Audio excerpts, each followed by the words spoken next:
ኤፕሪል 29 ሙምባይ ውስጥ ማሁል የፓይለት ስልጠና ላይ በነበረበት ወቅት ከፍተኛ ፍንዳታ አውሮፕላኑ ላይ ደርሳል። ማሁልና ፓይለቱም ለማረጋጋት ቢሞክሩም ባለመቻላቸው ምክንያት አውሮፕላኑ በጫካ ውስጥ ተከስክሶ ከፍተኛ ፍንዳታ ይፈጠራል።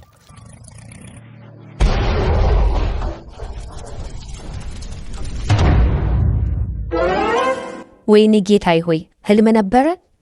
እርግጠኛ ነኝ ዛሬማ ማሁል አውሮፕላን ለማብረር ይለማመዳል። አሊያ ወዲያው ወደ ማሁል ቤት ሄደች። ዛሬ ከቀኑ 8 ሰዓት በፊትማ ኤርፖርት መድረስ አለብኝ። ይህን ምስል በመመልከት አሁን ያለውን ትክክለኛ ሰዓት ልትነግሩኝ ትችላላችሁ?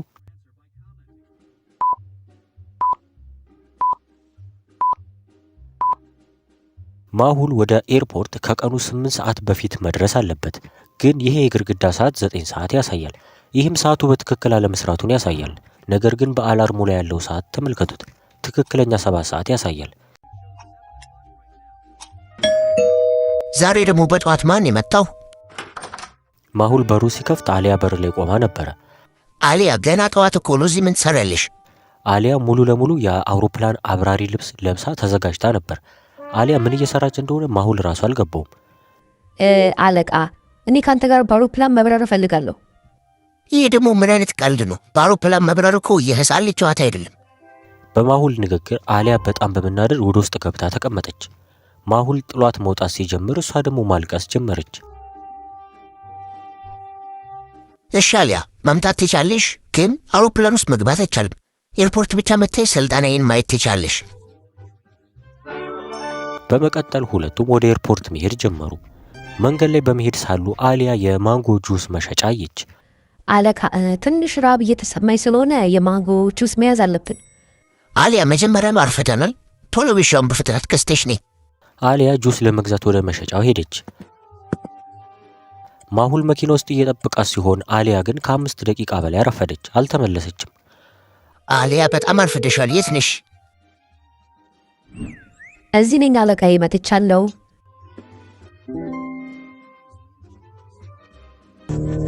በመቀጠል ሁለቱም ወደ ኤርፖርቱ ደረሱ። ይሄ የምታዩት የሀገር ውስጥ ኤርፖርት ነው ወይስ ዓለም አቀፍ ኤርፖርት? በደንብ በመመልከት መልሳችሁን አሳውቁኝ።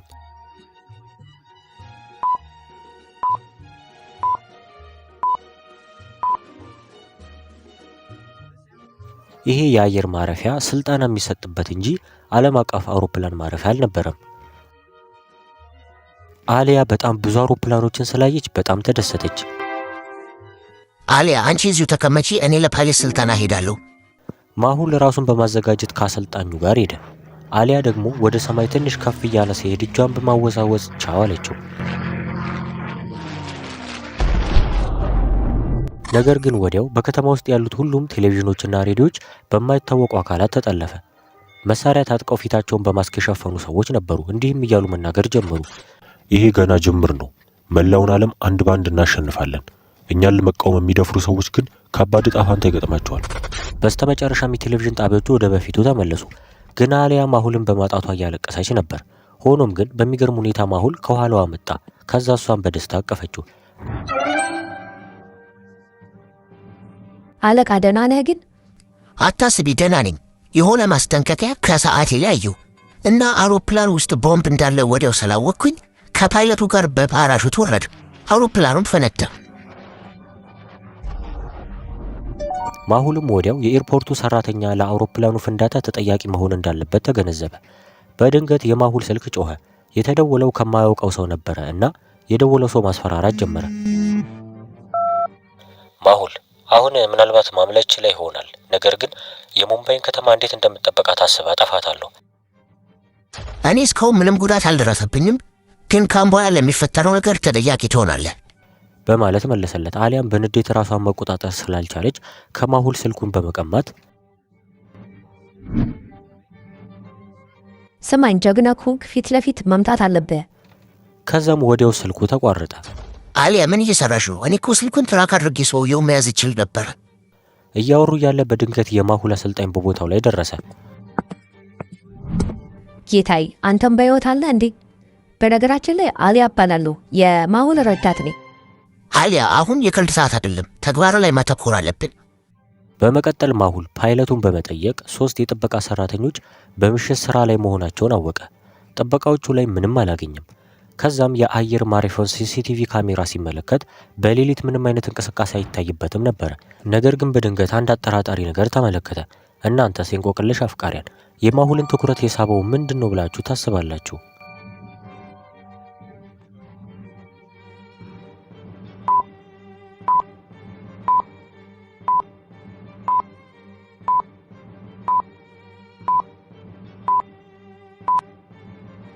እነዚህ የሲሲቲቪ ካሜራዎችን ተመልከቷቸው። በፎቶ ላይ ሁለት ባንዲራዎች ይታያሉ። አንዱ ወደ ቀኝ ዞሯል፣ አንዱ ደግሞ ወደ ግራ። ታዲያ በአንድ ፎቶ ላይ እንዴት ይሄ ሊሆን ይችላል? በእርግጠኝነት እነዚህ ምስሎች አንድ ሰው ኤዲት አድርጎ ቀይሮታል ማለት ነው። በመቀጠል ማሁል የኤርፖርቱ ማናጀር ሲጠይቀው ፓራግ የተባለው ሰው የሲሲቲቪ ካሜራ ሲስተሙን እንደሚቆጣጠር ነገረው። ወዲያውኑ ከስራ አስኪያጁ ጋር ማሁልና አሊያ አብረው ወደ ፓራግ ቤት ሄዱ እና በድንገት አንድ ሰው ከውስጥ ሆኖ ሲጮህ ሰሙ። የሆነ መጥፎ ነገር ተፈጥሯል አሊያ ቶሎ በይ። ወደ ውስጥ የሚያስገባው በር ተቆልፎ ስለነበረ ማሁል ምንም ጊዜ ሳያጠፋ ወዲያው መስታወቱ ሰበረው።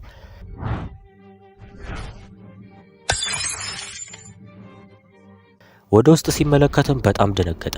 ፓራግ ደረቱ ላይ ተወግቶ ደሙ እየፈሰሰ ነበር። ይህ ማለት ፓራግ በሰው እጅ ነው ማለት ነው የሞተው? እስቲ እናንተም ትንሽ ጊዜ ወስዳችሁ አስቡና ማሁል ይህንን እንዴት ሊያውቅ የቻለ ይመስላችኋል?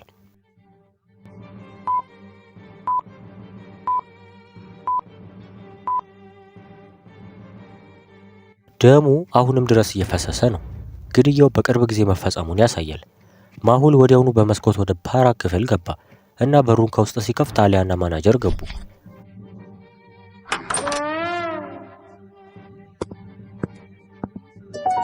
ይገርማል። ገዳዩ አምልጧል ማለት ነው። አለቃ ተመልከት፣ ገዳዩ ጫካ ውስጥ እየሮጠ ነው። ማሁልም በመስኮቱ ሲመለከት አንድ ሰው ወደ ጫካው ሲሮጥ አልፎ አልፎ ወደ ኋላ ሲመለከት አየ። ይህ ማለት ፓራግን ከገደለው በኋላ ለማምለጥ እየሞከረ ነው ማለት ነው። አሊያ በፍጥነት እንያዘው። ሁሉም ሰው በመስኮት በመውጣት ገዳዩን ማሳደድ ይጀምራል። ነገር ግን ገዳዩ ጫካ ውስጥ ጠፋ። በዚህ ፍጥነት ወዲህ ሊደበቅ ቻለ? በጣም ከባድ ሰው። አሊያ መፈለግ ጀምሪ ባክሽ። ሁሉም ሰው ፍለጋ ጀምረው ሳለ አሊያ በአቅራቢያቸው በሚገኝ ኩሬ ላይ አጠራጣሪ ነገር ተመለከተች። ቀስ በቀስም ወደ ኩሬው መምጣት ጀመረች። የእንቆቅልሽ አፍቃሪያን አሊያ በኩሬው ላይ ምን አይታ ይሆን? መልሳችሁንም በኮመንት ጻፉ።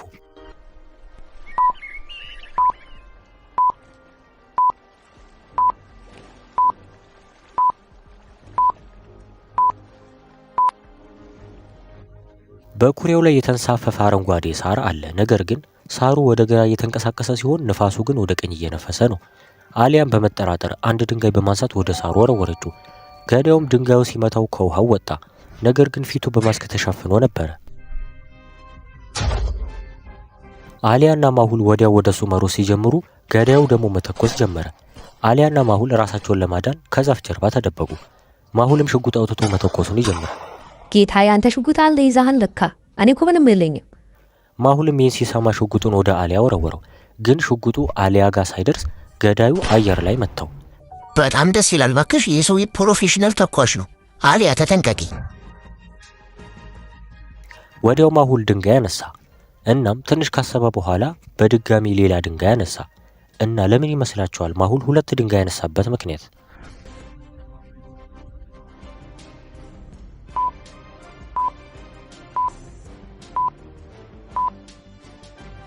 ገዳዩ በአየር ላይ አልሞ የመተኮስ ከፍተኛ ችሎታ ያለው ስለሆነ ድንጋይ መወርወሩ ምንም ጥቅም የለውም። ነገር ግን ሁለት ድንጋይ ያነሳበት ምክንያት ገዳዩ አንዱን ድንጋይ ሲመታው ወዲያው በሌላኛው ድንጋይ ወርውሮ ለመምታት ነበር። ማሁል ከዛፉ ስር በመደበቅ በፍጥነት ወደ ገዳዩ የመጀመሪያውን ድንጋይ ወረወረው። ገዳዩ ተኩሶ ቢመታውም ነገር ግን ሀሳቡ ስለተሰረቀ ሁለተኛው ድንጋይ ሲወረወር በቀጥታ ግንባሩ መታው። በዚህም ምክንያት ወዲያው መሬት ላይ ወደቀ።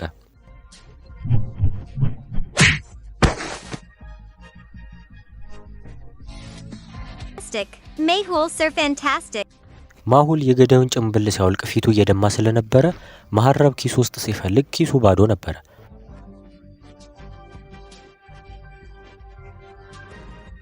አሊያ ቶሎ በይ፣ አንቺ መሀረብ ስጪኝ። አለቃ አዝናለሁ፣ አልሰጥም። መሀረቤ ይበላሽብኛል። አሊያ ዝም በይ፣ ይህን እሱ ሳንመረምረው መሞት የለበትም። አሊያም አውጥታ ሰጠችው። ማሁልም በገዳዩ ጭንቅላት ላይ ያሰረለት። ከዛም ወዲያው ምርመራውን ጀመረ። አሁን እውነቱን ተናገር። ፓራ ግን ለምን ገደልከው? ገዳዩ መናገር ጀመረ። አርቭ የተባለው ሰው $1000 ከከፈለኝ በኋላ እንድገለው አደረገኝ በማለት ተናገረ። ማሁል የአርቭን አድራሻ ከገዳዩ ከወሰደ በኋላ ገዳዩ ለፖሊስ ደውሎ አስያዘው። ማሁልና አሊያም ወደ ኤርፖርት በመመለስ ልብሳቸውን ቀይረው ከገዳዩ ወደ ወሰዱት አድራሻ ሄዱ።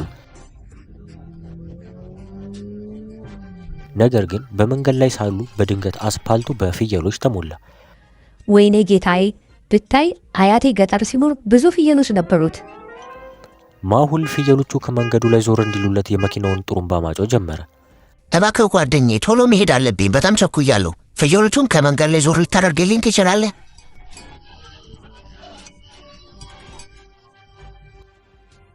አለቃ ይመስለኛል ይህ ሰውዬ የሆነ ጥያቄ እየጠየቀ ነው። አሊያ ይህ ምንም አይነት ጥያቄ እየጠየቀ አይደለም፣ እኛን ሊገልን የመጣው። አሊያም ማሁል ያላትን በሰማች ጊዜ ወዲያውኑ ወደ ወንበሩ ስር ተደበቀች። የፍየሎቹ እረኛ ሊገላቸው እንደመጣ ማሁል እንዴት ያወቀ ይመስላችኋል?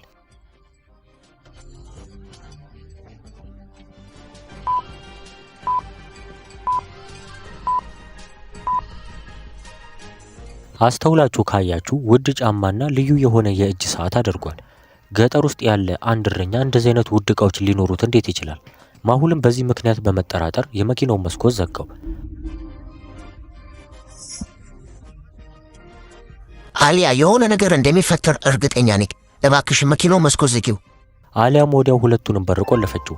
ሰውየውን በድንገት በመምጣት የመኪናውን መስኮት ማንኳኳት ጀመረ። እባክህ አለቃ፣ ፍየሎቹ ከመንገድ ላይ አልሄድ ስላሉኝ ነው። ከመኪናው በመውረድ ልታግዘኝ ትችላለህ? ነገር ግን ማሁል መኪናውን ወደ ኋላ መንዳት ሲጀምር ሰውየውን በድንገት ሽጉጥ በማውጣት መተኮስ ጀመረ። መኪናውም ጥይት ስለማይከላከል ማሁል በመናደድ በፍጥነት መንዳት ጀመረ። ነገር ግን በድንገት መሳሪያ የታጠቁ ግለሰቦች ከዛፉ ስር በመውጣት እነሱን መተኮስ ይጀምራሉ። አሊያ በጣም ስለፈራች መደበቅ ጀመረች። ማሁል ደግሞ የመኪናውን የመተኮሻ ሲስተም በማስጀመር መኪናውን እያሽከረከረው መተኮስ ጀመረ። ከዛም የነበሩ ሰዎች አንድ ባንድ አጠፋቸው። ዋው አለቃ፣ ያንተ መኪና እንደ ሱፐርሂሮ በጣም አደገኛ ናት።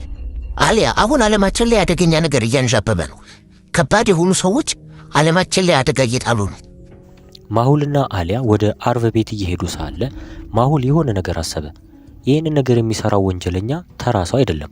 ምክንያቱም በሁሉም ቦታዎች ላይ ያሉትን ማስረጃዎች ለማጥፋት እየሞከረ እንዲሁም ብዙ ሰዎችን እየላከ ማሁልን ለማስገደል ሞክሯል። ማሁልና አሊያ ወደ ቤቱ ደረሱ። በኋለኛው መስኮት በኩል ሲመለከቱ በጣም ይገርማሉ።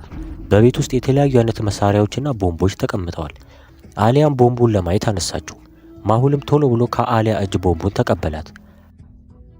አሊያ ምን እያደረግሽ ነው? ይህ እኮ ከባድ ቦምብ ነው።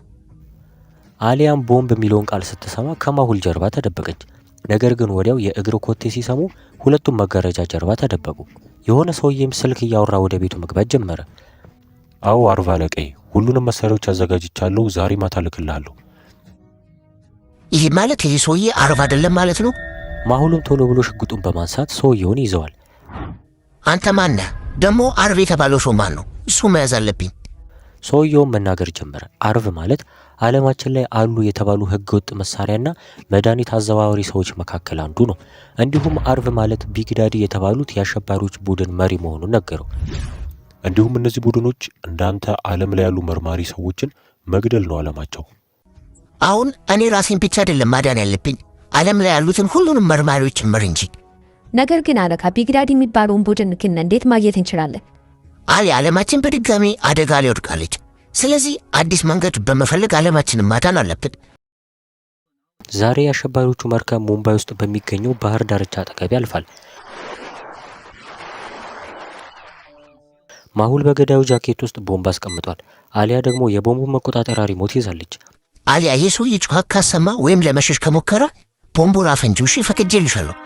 ሰማ ሰውዬ፣ አሁን ያንተ ህይወት በእኔ እጅ ነው። ለመሮጥ ከሞከርክ እጨርሳለሁ። በድንገት የማሁል ትኩረት ባህር ዳርቻው ላይ ያሉት 3 መርከቦች ላይ አረፈ። እስቲ አሁን ልጠይቃችሁ፣ አርቭ የተባለው አሸባሪ በየትኛው መርከብ ላይ ሊሆን ይችላል ብላችሁ ታስባላችሁ?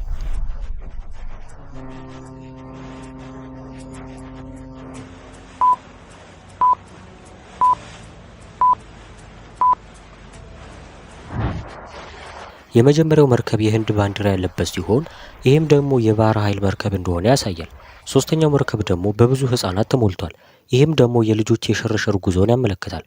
ነገር ግን ሁለተኛው መርከብ በአሳ የተሞላ ቢሆንም ግን ምናልባት አርቭ የተባለው አሸባሪ ለህገ ወጥ ስራ ተጠቅሞበት ሊሆን ይችላል። ማሁልም ለገዳዩ ማጉያ ከሰጠው በኋላ በላሁም በፍጥነት ከነዚህ ሰዎች መካከል አርቭ የተባለው ሰው የቱ እንደሆነ እንድታሳይ እንፈልጋለሁ። መርከቡ ላይ በቀኝ በኩል ያለው ሰው አርቭ እንደሆነ ነገረው። ዛሬ ይህንን ሰውማ መያዝ ያለብን ይመስለኛል። ማሁልና አሊያም ሽጉጣቸውን አንስተው ራሳቸውን አዘጋጁ። አርቭና ባልደረቦቹ በአሳ የተሞሉትን ሳጥኖች ማውረድ ጀመሩ። ማሁል በየት በኩል ጥቃት ሊሰነዘርባቸው እንደሚችል አውቋል። ምክንያቱም በፊት ለፊት ከሄደ እዚህ ጋር ያሉ ሰዎች ሁሉም ይተኩሱበታል። እስቲ እናንተስ ማሁል ምንም ጥቃት ሳይደርስበት ሰውየውን የሚይዝበት አይዲያ ፍጠሩና በኮመንት ሼር አድርጉ።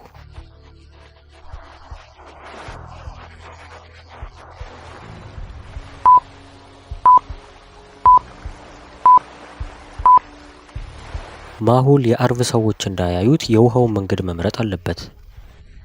አሊያ እኔ በውሃ ውስጥ አድርጌ ወደ መርከቡ መሄድ አለብኝ። ችግር ከተፈጠረ ግን ሽጉሩ ተኩሹ። ይህንንም ካላት በኋላ ማሁል ወደ ውሃው ገባ። ማሁል ወደ ውሃው ገና ከመግባቱ ሰውየውም አሊያን ከፈተራትና መሮጥ ጀመረ። አሊያም ሪሞቱን ተጫነችው። ነገር ግን ምንም የፈነዳ ቦምብ አልነበረም።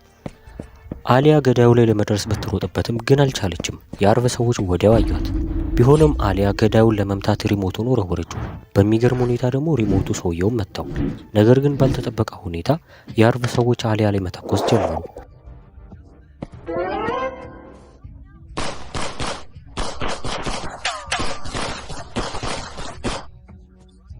እሷም የካራቴ ችሎታዋን ተጠቅማ ጥይቶቹን በመሸወድ በአጠገቧ ካለው ኮንቴነር ጀርባ ተደበቀች። ማሁል ቶሎ የማይደርስልኝ ከሆነ ዛሬ የህይወት የመጨረሻ። የአርቭ ሰዎችን በፍርሃት ወደ አሊያ በመጠጋት መተኮሳቸውን ይቀጥላሉ። አሊያ ተስፋ በመቁረጥ ለማሁል ለመደወል ሞከረች። ነገር ግን ስልኩ አይሰራም።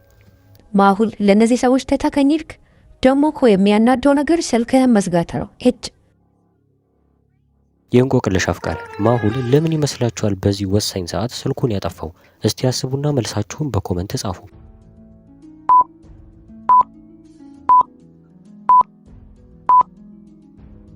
ማሁል ስልኩን ያጠፋበት ጉልህ የሆነ ምክንያት አለ። ማሁል በድብቅ ወደ አርቭ እየዋኘ እየሄደ ስለሆነ በድንገት ስልኩ ቢደወል ሊያጋልጠው ይችላል። አሊያ ራሷን ለማዳን ምንም አማራጭ ስላልነበራት አንድ ውሳኔ ወሰነች። አምላኬ ሆይ አሁን ራሴን ለማዳን ወስኛለሁ። አሊያም በካራቴ ስታይል በመዝለል 1 2 3 4 አሊያ ሁሉንም ሰዎች ታሸንፋለች። ነገር ግን ባልተጠበቀ ሁኔታ ከኋላዋ የተደበቀ አንድ ሰው ስለነበረ አሊያ ላይ ለመተኮስ ሲዘጋጅ ማሁል ከመርከቡ አናት ላይ ሆኖ መታው።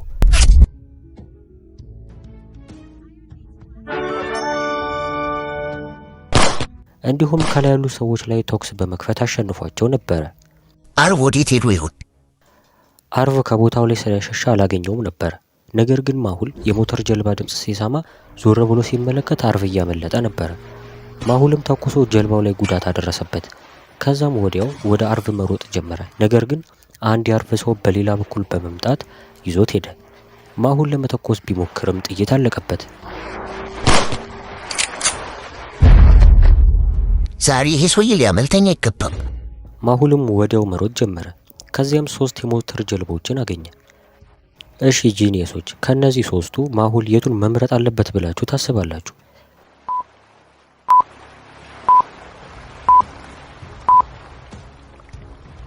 የመጀመሪያው ጀልባ በሰንሰለት የታሰረ ሲሆን ይህንን ለመፍታት ማሁል ብዙ ጊዜ ይወስድበታል። እንዲሁም ሁለተኛው ጀልባ የተሰባበረና የተበላሸ ነው። ስለሆነም ማሁል ሶስተኛውን መውሰድ አለበት ማለት ነው። ማሁልም ጀልባውን በፍጥነት አስነስቶ ወደ ሰዎቹ መሄድ ጀመረ። ነገር ግን ከፊቱ ትልቅ ሻርክ መጣ።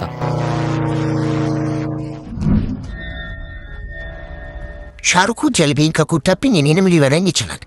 ከዛም ጀልባውን ወደ ጎን ሙሉ ለሙሉ አዞሮ ከዛም በፍጥነት መንዳት ጀመረ። የማሁል ጀልባም ወዲያው የነ አርቭ ጀልባ ላይ ደረሰበት። አርቭ አቁም፣ አለበለዚያ ተኩሳለሁ። ነገር ግን አርቭ የማሁልን ማስጠንቀቂያ ችላ በማለት መተኮስ ጀመረ። ማሁልም ለመሸወድ ቢሞክርም ግን በድንገት ተመታና ወዲያው ጀልባዋ ሰመጠች። አርቭም ወደ ኋላ በመዞር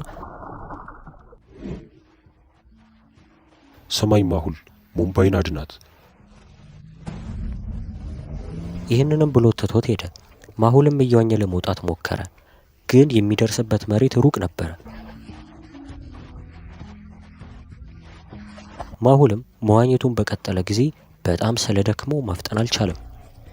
አሁን ማሁል የመዳን አማራጭ ስላሌለው ተስፋ ቆረጠ።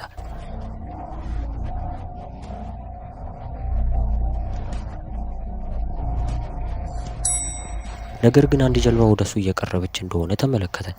በጣም ጨለማ ስለነበረ ለማየት አስቸጋሪ ነው። ማን እንደሆነ ማወቅ አልቻለም። ኦ ደስ ይላል። አሊያ ናት። ማሁልን ወደ ጀልባው ከጎተተችው በኋላ ሁለቱም ወደ ባህር ዳርቻው ተመለሱ።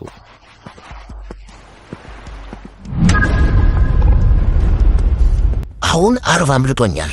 አሊያ፣ እኔ ከእነዚህ ሰዎች ጋር ወደ ሆስፒታል ሄዳለሁ። አንቺ ደግሞ ሳይንቲስት ጆን ጋር በመሄድ አንዳንድ ልዩ የሆኑ መሳሪያዎችን አምጪ። አሁን ፍልሚያውን እንጀምራለን። ከዛን አምፑላንስ ጠርቶ የተጎዱትን ሁሉንም ሰዎች ወደ ሆስፒታል ወሰዳቸው። እሷም ወዲያው ወደ ሳይንቲስቱ ቤት አመራች።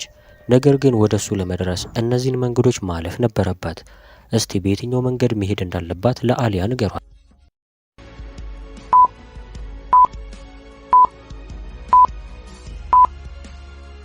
ኤ ላይ ያለው መንገድ ወደ ሳይንቲስቱ ያደርሳት ነበረ። ከደረሰችም በኋላ ወደ ውስጥ ስትገባ ማንም አልነበረም። እዚህ ቤት ያለ ሰው አለ? ሳይንቲስት ጆን እባክህ የት ነህ? በድንገት ትልቅና ማራኪ በሆነ መሳሪያ ላይ አይኖቹ አረፉ። እሷም አንስታ ማየት ጀመረች። መሳሪያውም ብዙ የሚነኩ በተኖች ያሉት ሲሆን አሊያ ግን አረንጓዴውን በተን ተጫነችው። ከዛስ ገምቱ። ሽጉጡ በሰማይ ላይ የሮጠ መብረር ጀመረ። ወይኔ ጉዴ! አሁን ከዚህ ላይ ወደኩኝ ማለት እኮ ዱቄት ነው መሆነው። አሊያም ሽጉጡን ወደ ታች በመጎተት ለመጣል ሞከረች።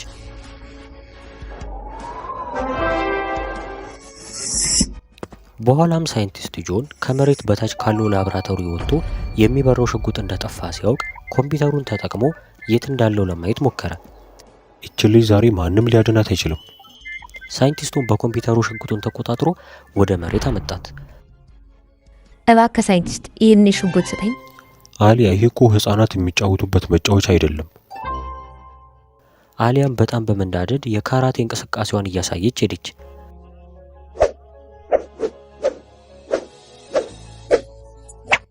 አሊያ ማሰብ ያቆመች ይመስለኛል። ከዚህ ብትሄድ ይሻላታል። ሳይንቲስቱም ሽጉጡን ይዞ ከመሬት ስር ወዳለው ላብራቶሪው ገባ። ነገር ግን በድንገት አሊያ በመስኮት በኩል ወደ ውጭ ወደ ሰማዩ ስትመለከት 4 የሚሆኑ ሄሊኮፕተሮች እነሱ ያሉበትን ፎቅ ከቦ ቆሟል። ከዛ አንዱ ሄሊኮፕተር ሚሳኤሉን ተኮሰው። ከዛ አሊያም እሱን ለመሸሽ ስትሄድ ያ ሽጉጥ የተቀመጠበት እግር አደናቀፋት።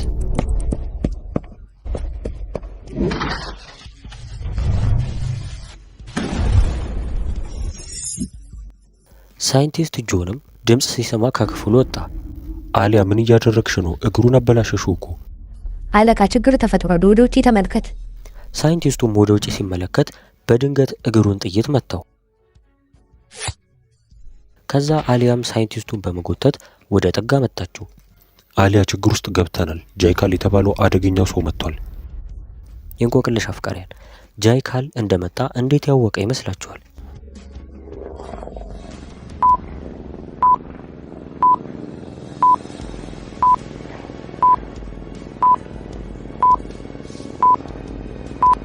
ቀረብ ብላችሁ ከተመለከታችሁት የጃይካል ፎቶ ሄሊኮፕተሩ ላይ አለ።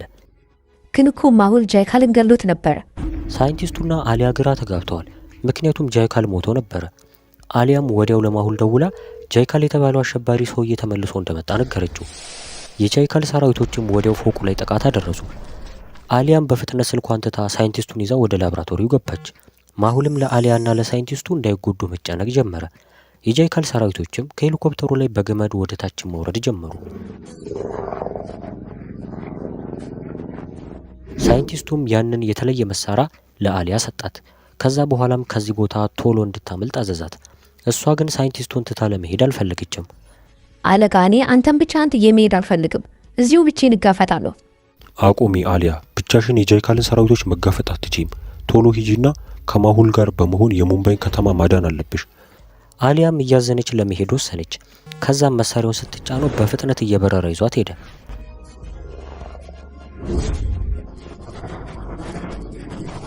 አሊያም እየበረረች ስትሄድ ከጃይካል ሰዎች አንዱ የሆነው አያትና ከዛ እንዲያባረሯት ለሌሎቹ ነገራቸው። አሊያ ቅድም ከፍታ በተወቹ መስኮት በኩል አንድ ሄሊኮፕተር ወደ ሳይንቲስቱ መጣ። ሳይንቲስቱ እግሩ ስለተጎዳ ምንም መዝለል አልቻለም። ሳይንቲስት ጆ ቻው። ስማኝ፣ ማነህ አንተ? እኔን አታስታውሰኝም፣ አትድከም። አሊያም በመሳሪያው በመብረር ወደ ዶክተር ሳንጃና እየሄደች ሳለ በድንገት የሄሊኮፕተር ድምፅ ሰማች። የጃይካል ሰራዊቶችም አሊያ ላይ ተኩስ ከፈቱባት። አሊያም መሳሪያውን በመቆጣጠር አንድ ረጅም ፎቅ ላይ አረፈች። ከዛም አሊያ በርሜሎቹ ስር መደበቅ ጀመረች። ነገር ግን ሰውየው አሊያ የተደበቀችበትን ሁሉንም በርሜሎች አፈነዳቸው።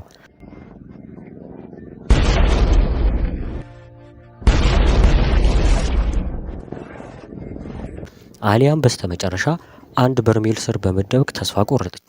ሰውየውም የቀረውን አንድ በርሜል ለማፈንዳት ሊተኩስ ሲል የሆነ ሰው ተኩሶ አስጣለው።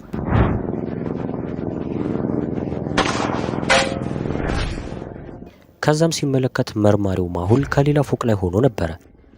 ማሁል በጣም ደስ ይላል። ለመሞት ራስህ መጣህ አይደለ? ማነህ አንተ ደግሞ? እኔን እንኳን የምታስታውሰኝ አይመስለኝም። ሱሪያ እባላለሁ። አይሆንም፣ እኔ ራሴ ገድያህ ነበር። እንዴት መታህ? ነገር ግን ሱሪያ ምንም ሳይናገር ማሁል ወዲያው ተኩሶ አንዱን ሄሊኮፕተር አፈነዳው።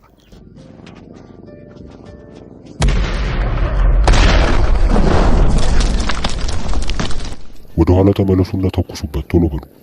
ከዛም የጃይካል ሰራዊቶች መተኮስ ጀመሩ። ነገር ግን ማሁል ቶሎ ብሎ በመዝለል አየር ላይ ተኩሶ አንዱን ሄሊኮፕተር አፈነዳው።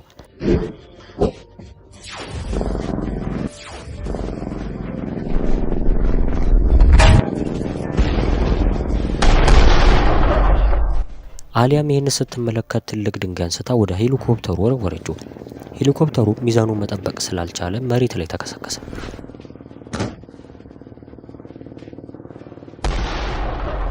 ከዛም ሱሪያ የተባለው ሰው ያለበት ብቻ ሄሊኮፕተር ቀረ። ማሁል አሁን እሄዳለሁ፣ ነገር ግን ተመልሼ እመጣለሁ። ሁላችሁንም ጨርሳችኋለሁ። ባለፈው ክፍል 2 ማሁልና አሊያ ሁሉንም የጃይካል ሄሊኮፕተሮች አፈንድተውት ነበረ።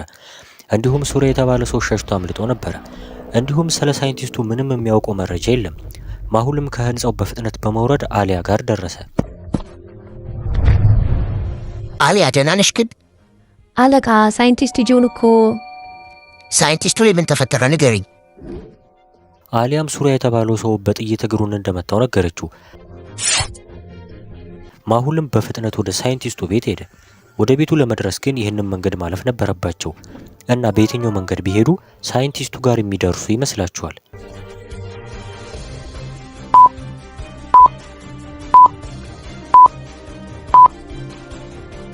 ኤላ ያለው መንገድ ወደ ሳይንቲስቱ ቤት ይወስዳቸው ነበረ።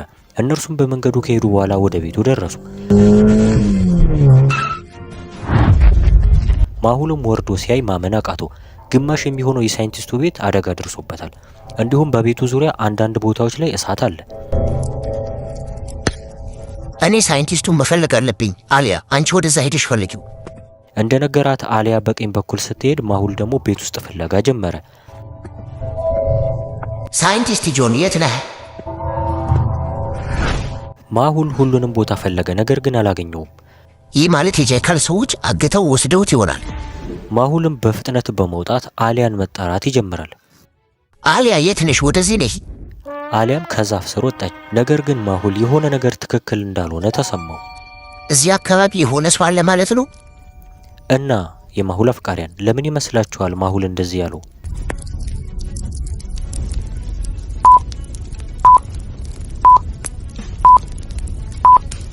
ምክንያቱም ማሁልና አሊያ ቅድም ሲመጡ 3 የተለያዩ እሳቶች ብቻ ነበሩ። አሁን ግን እሳቱ ሌላም ቦታ ተባስቷል እና ያለምንም ንክኪ እንዴት ይሄ ሊሆን ይችላል? ማሁልም ስለተጠራጠረ ሽጉጡን አውጥቶ መሄድ ይጀምራል። ነገር ግን ምንም እርምጃ ሳይወስድ ሳያስበው እሳቱ ክብ በመሆኑ ዙሪያውን መቀጣጠል ይጀምራል።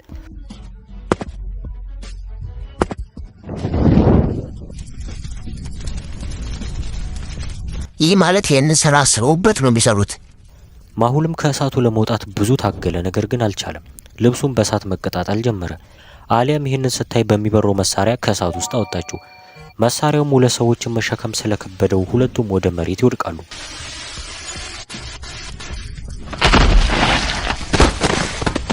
የማሁል ልብስም በእሳት ተያይዞ ስለነበረ ለማጥፋት ትግል ጀመረ። አሊያም ወዲያው አፈር በመበተን እሳቱን አጠፋችለት።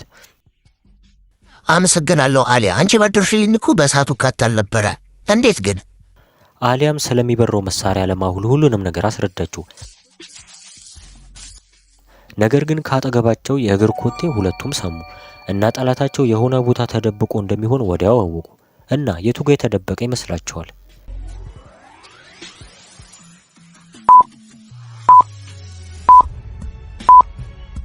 የተደበቀው በግራ በኩል ካለው ቁጥቋጦ ውስጥ ነው። ቀረብ ብላችሁ ከተመለከታችሁት ትንሽ እንቅስቃሴ አለበት። ይህ ማለት የሆነ ነገር በውስጡ እንደተደበቀ ያሳያል። ማሁልም በቀስታ ወደ ቁጥቋጦ ሲጠጋ ትንሽዬ የሮቦት መኪና ከቁጥቋጦ ውስጥ ወጣች። በጣም ይገርማል። የጀካል ሰራዊቶች በዚህ ችሎት ሁሉንም ነገር ይቆጣጠራሉ ማለት ነው። ከዛም ማሁል የሮቦት መኪናውን ሲነካው ቀይ መብራት እያበራ መቁጠር ጀመረ። አሊያ ሩጪ በፍጥነት። ከዛ በጣም ኃይለኛ የሆነ ፍንዳታ ተፈጠረ። ማሁልና አሊያ በፍንዳታው ከባድ ጉዳት ደረሰባቸው። ማሁል ለመነሳት ቻለ፣ አሊያ ግን አልተነሳችም። አሊያ እባክሽ ዓይንሽን ክፈቺ። ነገር ግን እሷ አልተነሳችም። ማሁልም ወዲያው መኪናውን አስነስቶ በፍጥነት እየነዳ የዶክተር ሳንጃና ክፍል ደረሰ። በሩንም ከፍቶ ወደ ውስጥ በመግባት ዶክተር ሳንጃና ጋር ይደርሳል። ዶክተር ሳንጃናም አሊያን ስታያት በጣም ደነገጠች። ዶክተር እባክሽ አሊያ እርዳታ ያስፈልጋታል፣ ተጎድታለች። ዶክተሯም አሊያን መመርመር ጀመረች።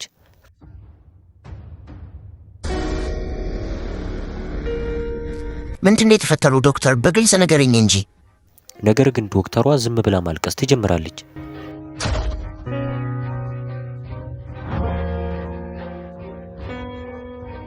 ዶክተሯም የአሊያ ልብ ምት ማቆሙን ነገረችው። ማሁልም በጣም ከልቡ አዘነ፣ ማልቀስም ጀመረ።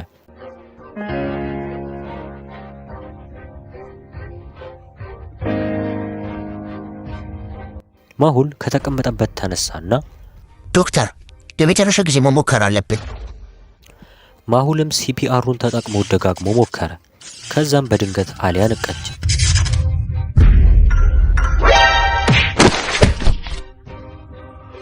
ከዛ ማሁል ውሃ ወስዶ ወደ ራሷ እንድትመለስ የአሊያ ፊት ላይ መድፋት ጀመረ። ቆይ ከደም ውጪ እየተዋጋው አልነበረ? አሁን እዚህ ምን እሰራለሁ? ማሁልና ዶክተሯ መሳቅ ጀመሩ። አትጨነቂ አሊያ፣ በቦምብ ፍንዳታ ምክንያት ራስሽን ስትሽ ወድቀሽ ነበረ፣ ለዛ ነው። ማሁል በዋትስአፕ አንድ ቪዲዮ ተላከለት። ቪዲዮንም ሲከፍተው ሳይንቲስት ጆንን አግቶት ወደ ታች አስሮት ሲደበድቡት የሚያሳይ ቪዲዮ ነበረ። ማሁልም ይህንን ሲያይ በጣም ፈራ። ሰውየውም ማስፈራራት ይጀምራል። ማሁል ከፈለክ ሳይንቲስቱን ናና አድነው እሺ። ሳይንቲስቱን የት እንደወሰዱት አያውቅም። ነገር ግን ቪዲዮ ከሌላ ሀገር እንደተላከ አውቋል። እናንተስ ማወቅ ትችላላችሁ?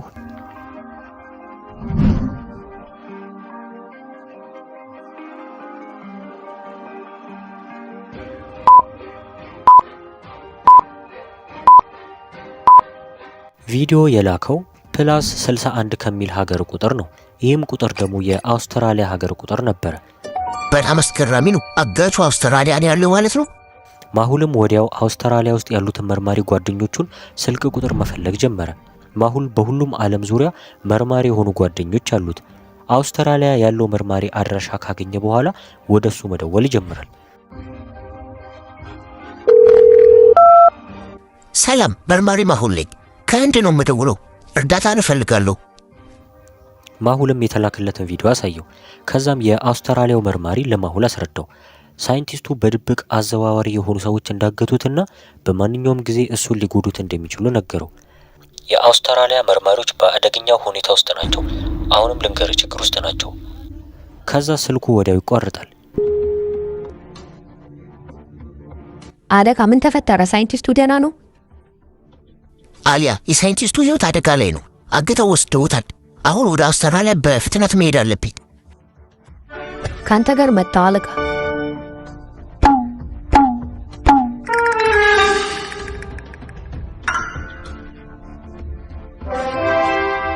ማሁልም እዚሁ መቀመጥ እንዳለባትና አደገኛ ሰዎች እንደሆኑ ነገራት።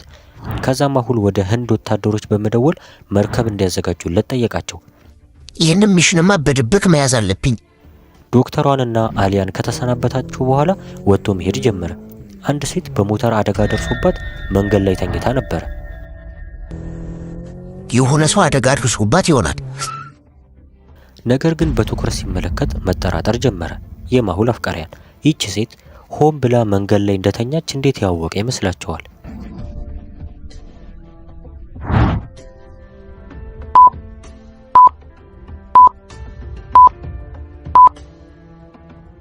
ከልጅቷ አጠገብ ደም ይታያል። እንዲሁም ደግሞ እግሯ ላይ ጉዳት ደርሷል።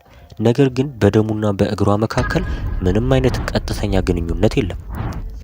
እንዲሁም በየቀኑ አስገራሚና ፈታኝ የሆኑ የእንቆቅልሽ ጥያቄዎችና ጨዋታዎችን ማግኘት የምትፈልጉ ከሆነ ዲስክሪፕሽን ላይ ባለው ሊንክ በመግባት ግሩፓችንን ተቀላቀሉ። ልጅቷ ተጎድታ ተኝታለች፣ ነገር ግን በዙሪያ ምንም ደም አይታየኝም። ታዲያ ይህ እንዴት ሊሆን ይችላል? ማሁልም መጥፎ ስሜት ስላደረበት ሽጉጡን አውጥቶ በጥንቃቄ ወደ ልጅቷ ቀረበ። ነገር ግን በድንገት ልጅቷ ምንም ጊዜ ሳታጠፋ ሽጉጡን አስጣለችው። እጅ ወደ ላይ ለመንቀሳቀስ ከሞከር ከተኩሰዋለሁ። ማነሽ አንቺ? ከኔ ምንድን ነው የምትፈልጊው? እኔ ሶፊያ እባላለሁ። ሙምባይ ውስጥ ካሉት ሴት ገዳዮች ውስጥ ነኝ። በጣም ይገርማል። አንድ ሴት እኔን ለመግደል መታች። ሶፊያም ማሁልን በኃይል መታችው። ምኑ ነው በጣም የሚገርመው? ከፈለክ ያለ ሽጉጥ ልገጥምህ እችላለሁ። ይህንን እድል ተጠቅሜማ አንድ ነገር ማድረግ አለብኝ። ከዛ ሁለቱም በጣም ከባድ የሆነ ፍልሚያ ውስጥ ገቡ። ሶፊያ የ5 ዓመታት የጦርነት ልምድ ያላት ሰው ናት።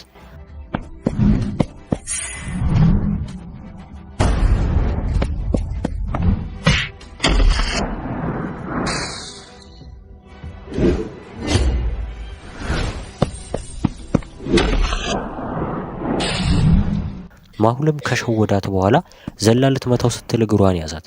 ከዛም አሽከርክሮ ወርወራት። እሷም በጣም ከባድ ጉዳት ደረሰባት።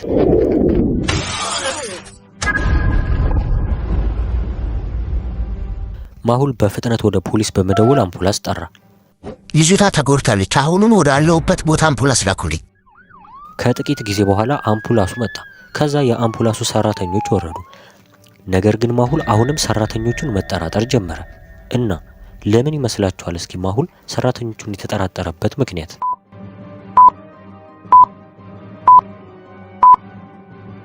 እሱ ደውሎ ሲጠራ ሴት ልጅ እንደተጎዳች ተናግሮ ነበረ። ነገር ግን ከዶክተሮቹ መካከል ምንም አይነት ሴት ሰራተኛ የለም። በዚህም ምክንያት መጠራጠር ጀመረ። ከመካከላቸውም ወደ አንዱ ዶክተር ጠጋለና አለቃ ሶፊያን ለመውሰድ ነበር የመጣ ነው። ይህ ዶክተር የልጅቷ ስም ሶፊያ እንደሆነ ራሱ እንዴት አወቀ? ጥርጣሬ ትክክል ነበረ ማለት ነው። ማሁል ከዚህ በኋላ ምን ማድረግ እንዳለበት ሊወሰን አልቻለም። ከዛም ወደ አንድ ሰው ስልክ በመደወል እሺ አለቃ፣ በኋላ እነግርሃለሁ። ስልኩንም አውርቶ ከጨረሰ በኋላ ለዶክተሩ ወደ ሆስፒታል ከመውሰዳቸው በፊት ሶፊያን ብቻዋን ማነጋገር እንደሚፈልግ ነገራቸው። ከዛ ሶፊያን መኪና ውስጥ አስገባትና ይህንንም እድል እንዳገኘ መኪናውን በሙሉ ፍጥነት መንዳት ጀመረ። ዶክተሩ ይህንን ሲያይ ከአምቡላንስ ውስጥ ወጥቶ ሽጉጥ በመተኮስ ጀመረ። ከዛም ማሁል መኪና ውስጥ ያለውን ቁልፍ ተጭኖ ትንሽዬ ሚሳኤል ተኩሶ አፈነዳቸው።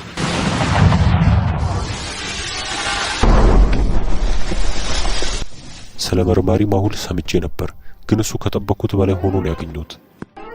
ማሁልም ከሶፊያ ጋር ወደ ዶክተሩ አደረሰ። ከዛም አንድ አጠራጣሪ ሰው አየ። ይህ ሰውዬማ ትክክል እንዳልሆነ ይሰማኛል። ነገር ግን ሰውየው ወዲያው ሶፊያ ላይ ከተኮሰባት በኋላ ከቦታው ሮጠ። ማሁልም ቶሎ ብሎ አስቸኳይ ቀዶ ጥገና ክፍል አስገባት። ከዛም ሶፊያን እንዲጠብቋት ፖሊሶቹን አዘዛቸው።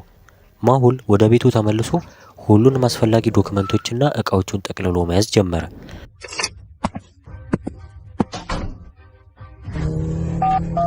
ስለ አሊያ ለመጠየቅ ዶክተር ሳንጃና ጋር ደወለ። ዶክተሯም አሊያ አሁን በቤተ ሙከራ ውስጥ በንዴት ቁጭ ብላ እንዳለች ነገረችው። ዶክተር፣ ስልኩን ለአሊያ ስጫት፣ ላውራት እፈልጋለሁ። ነገር ግን አሊያ ማውራት አልፈለገችም። ምንም መልስ ሳትሰጥ መሄድ ጀመረች። ማሁልም ወደ ካምፕ ቶሎ መድረስ ስላለበት የአሊያን ጉዳይ በመተው መንዳት ጀመረ። በስተመጨረሻም ወደ ካምፕ ደረሰ። አንድ ወታደር ሰላምታ ሰጠውና እንዲገባ ፈቀደለት። ነገር ግን ማሁል ወደ ውስጥ ሲመለከት አሁንም ጥርጣሬ ውስጥ ይገባል። እስኪ አሁንስ የማሁል ጥርጣሬ ምን እንደሆነ ገምቱና በኮመንት ጻፉ።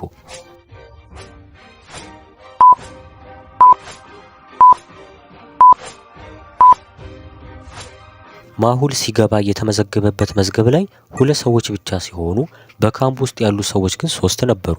የመጀመሪያው ሰው አትክልቶቹን እየተንከባከበ ውሃ እያጠጣ ሲሆን የቀሩት 2 ሰዎች ግን መሬቱን እያጸዱ ነበር።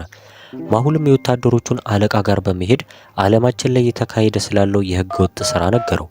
ከዛ ወዲያውም ለማሁል ሄሊኮፕተር እንዲያዘጋጁለት አዘዘ። ማሁል አሁን የሚመጣው ሄሊኮፕተር ወደ አውስትራሊያ የሚወስድህ መርከብ ጋር ያደርሳል። አመሰግናለሁ አለቃ። አለቃውን ከተሰናበተው በኋላ ወደ ሄሊኮፕተሩ ገባ።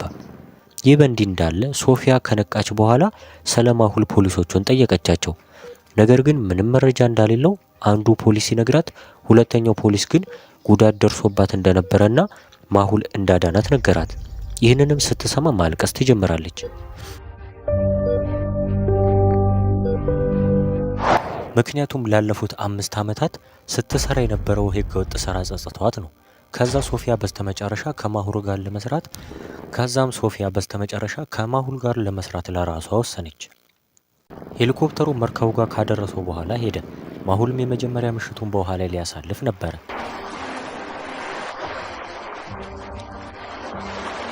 ደስ የሚል ጊዜ እንደሚሆንማ አልጠራጠርም።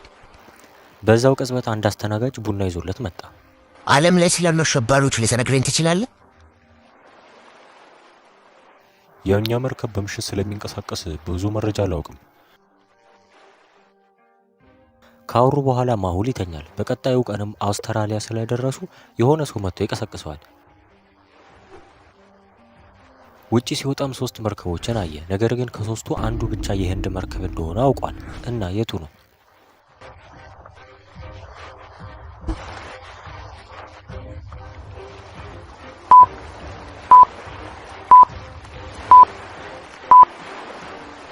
ሶስቱም ላይ ባንዲራ ይታያል። ቢሆንም ግን ባንዲራቸው ከህንድ ጋር ይመሳሰላል እንጂ የህንድ አይደለም። አንደኛው ብቻ የህንድ መርከብ ባንዲራ ነበረ። ማሁልም ወደ ሲድኒ የሚወስደውን ቲኬት ደውሎ ኦርደር አደረገ። ወደ ሲድኒ ኤርፖርት እንደደረሰም ለአውስትራሊያው መርማሪ ቲም ደወለለት። ሰላም ማሁል ነኝ። ሲድኒ ኤርፖርት ደርሻለሁ። ላገኘህ እፈልጋለሁ። የት ነህ? የአውስትራሊያው መርማሪም የሚገናኙበትን ቦታ ነገረው። ቦታውም ጫካ ነበር። ወደ ጫካውም ለመድረስ 3 መንገዶች ነበሩ። አንደኛው መንገድ የአውስትራሊያ ፖሊሶች ነበሩበት። ሁለተኛው ደግሞ የተለያዩ የመንገድ ላይ ጋንግስተሮች ነበሩ። ሶስተኛው ደግሞ የዱር እንስሳቶች ነበሩ። እና ማሁል የትኛውን መምረጥ ያለበት ይመስላችኋል?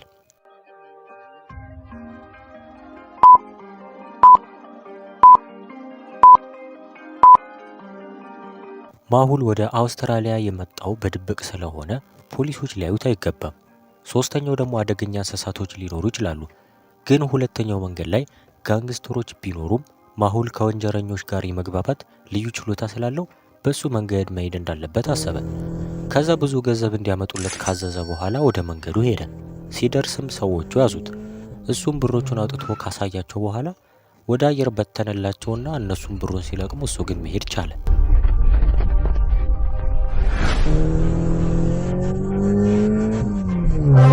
እና ማሁልም በድብቅ መርማሪውን ከተዋወቀ በኋላ ዓለም ላይ ስላሉ አደገኛ ሰዎች መፍትሄ ለማምጣት ሊወያዩ እንዲሁም ሳይንቲስቱን ለማዳን አቅዶ ነበር።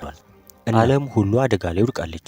ቢግ ዳዲ የሚባሉት ቡድኖች መርማሪዎችን ለማጥፋት አቅደዋል እና በመላው ዓለም ላይ አሰቃቂ የሆነ የቦምብ ጥቃት ለመሰንዘር እያሴሩ ነበር። እንዲሁም ደግሞ ማሁልን 2 ጊዜ ለማጥቃት ሞክረዋል። በሚያሳዝን ሁኔታ ደግሞ አሊያ ከባድ የሆነ ጉዳት ደርሶባት ነበር። እንዲሁም ሳይንቲስቱን አግተው ወደ አውስትራሊያ ወስደውት ነበር። ማሁልም ሳይንቲስቱን ለማዳን የአውስትራሊያው መርማሪ ተገናኝቶት ነበር። የአውስትራሊያው መርማሪ ስሙ ቲም ይባላል። እናም ቲም የተባለው ሰው በስልኩ ላይ አዳዲስ ቴክኖሎጂ እያሳየው ነበር። ማንም ሰው ሊከታተለው ቢሞክር የሚደውለውን ጥሪ የሚያቋርጥ ቴክኖሎጂ ነበር።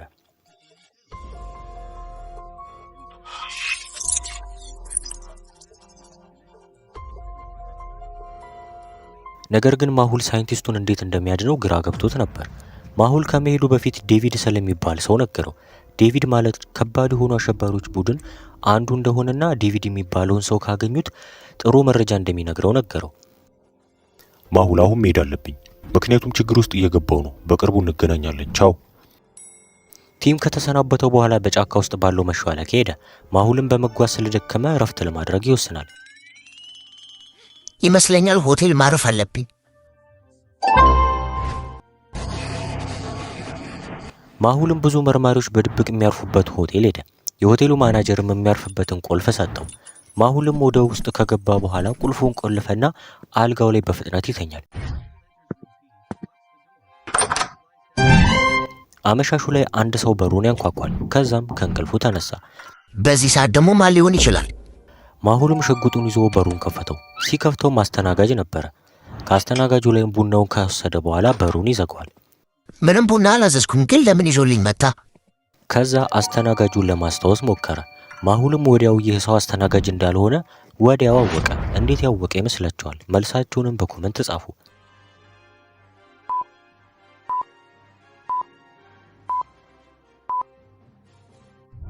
አስተናጋጁ ልብሱን ለብሷል፣ ነገር ግን የስፖርት ጫማ አድርጓል። አብዛኛው ጊዜ የሆቴል አስተናጋጆች ሙሉ ሱፍ ይለብሳሉ። በዚህም ምክንያት ማሁል ስለተጠራጠረ ቡናውን ወዲያው ደፋው። ፈጣሪ አትርፎኛል። ይህንን ቡና በጠጣ ኑሮ መረዝ ነበር። ማሁልም ወዲያው ወጥቶ ለማናጀሩ ለመናገር ሄደ። ማናጀሩ ማንም አስተናጋጅ ቡና ይዞ እንዳልገባ ነገረው። ከዛ ማሁል የሲሲቲቪ ካሜራዎቹን ለማየት ፈለገ። ነገር ግን በዛን ሰዓት እየሰሩ አልነበረም። እነዛ አሸባሪዎች እንዴት ተከትለውት እንደመጡ ግራ ገብቶታል። ደግሞ ስልኩን ሲያይ ዝግ ነበረ። ትንሽ ግራ ስለገባው ወደ ራሱ ለመመለስ ወደ ሻወር ቤት ሄደ።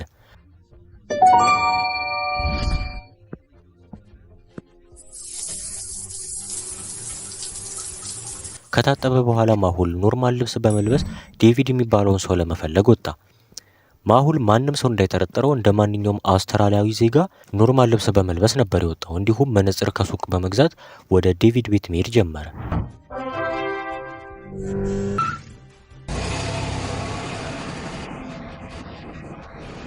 ማሁልም ወደ ዴቪድ ቤት እንደደረሰ የሆነ ሽማግሌ አገኘ። ሽማግሌውም እዚህ ቤት ውስጥ ለ5 ወራት ያክል ማንም ሰው መጥቶ እንደማያውቅ ነገረው። ከዛ ማሁል ለማየት ወደ ውስጥ ገባ። ቤቱ በሸረሪት ድር የተሞላ እና አዋራ የሞላበት ክፍል ነበረ። ማሁልም ሁሉን ነገር በመፈተሽ ሳለ አንድ ያልታሰበ ነገር ይፈጠራል። ማሁል ባላሰበው ሁኔታ በድንገት ወጥመድ እግር ውስጥ ገብቶ ያዘው። የሞባይል ስልኩም ይወድቃል እና ማሁል ራሱን ነፃ ለማውጣት ምን ማድረግ እንዳለበት የሆነ አዲያ ፍጠሩና ንገሩት።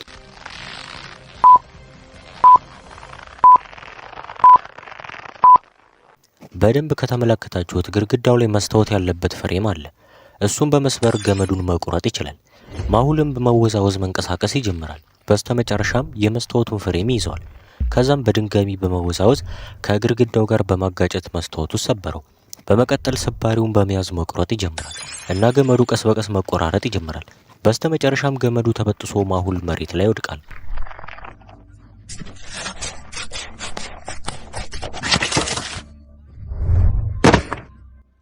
ገመዱን በጠስኩት፣ ግን ወጥመዱን እንዴት ከግሬ ላይ ማውለቅ እችላለሁ? ማሁል ለማውለቅ በጣም ሞከረ፣ ግን አልቻለም። ትንሽ ካሰበ በኋላ ወደ መካኒክ መሄድ እንዳለበት አሰበ። ከዛ እያነከሰ መሄድ ይጀምራል።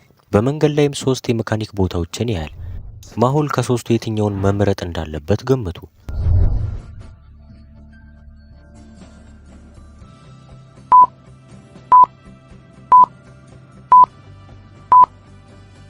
የመጀመሪያው ሱቅ ቴሌቪዥኖችና ኮምፒውተሮች የሚጠገኑበት ነው። ሁለተኛው ደግሞ ማቀዝቀዣና ፋኖች። ሶስተኛው ግን የተለያዩ እቃዎች ስላሉበት ወደ ሶስተኛው መሄድ አለበት ማለት ነው።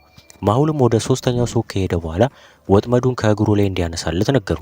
መካኒኩም 2 ደቂቃ እንዲጠብቀው ነግሮት ሄደ።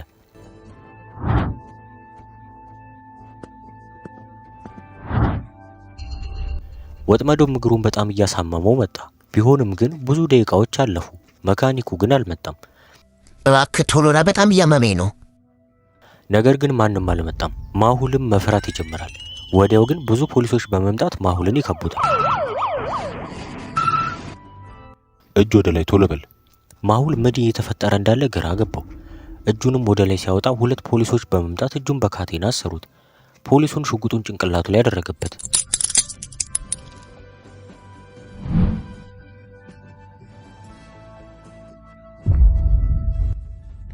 አንድ ጊዜ ስማኝ፣ እኔ መርማሪ ማሁል ነኝ ከኢንዲያ። ነገር ግን ፖሊሶቹ ምንም ሳይሰሙት እንደ ወንጀለኛ እየጎተቱ ወደ መኪና ወሰዱት። ማሁልም ተስፋ ቆረጠ። አሊያ አብረው ብትኖር ኖሮ ከፖሊሶች እጅ እንደምታስመልጠው እያሰበ ነበር። ፖሊሱ ማሁልን ወደ መኪናው ካስገባው በኋላ መካኒኩ ከሄደበት በመምጣት ከፖሊሱ ጋር ይጨባበጣል። ማሁል አሁንም በድጋሚ ግራ ተጋባ። ፖሊሱም ለማሁል ማስረዳት ይጀምራል። የማሁል እግር ላይ ያለው ወጥመድ የአውስትራሊያ ፖሊሶች ከባድ ወንጀለኞችን ለመያዝ እንደሚጠቀሙበትና ይህንንም ሲያይ መካኒኩ እንደጠቆማቸው እናም ይህንን ወጥመድ ዴቪድን ለመያዝ የሱ ቤት ውስጥ እንዳስቀመጡ ነገረው። ማሁልም በፖሊስ ከተያዘ በኋላ ወደ ማረሚያ ቤት ገባ። ማሁል ስልኩም ሆነ የእሱ ንብረት በአጠገቡ የለም። ማንም ሊያድነው እንደማይችል በማሰብ የብቸኝነት ስሜት ተሰማው። ነገር ግን ወደ እስር ቤቱ 3 ሰዎች ሲመጡ ሲያይ ማሁል ትንሽ ተስፋ አገኘ። እና ማሁል ተስፋ ያገኘው ማንን አይቶ ሊሆን ይችላል ብላችሁ ታስባላችሁ?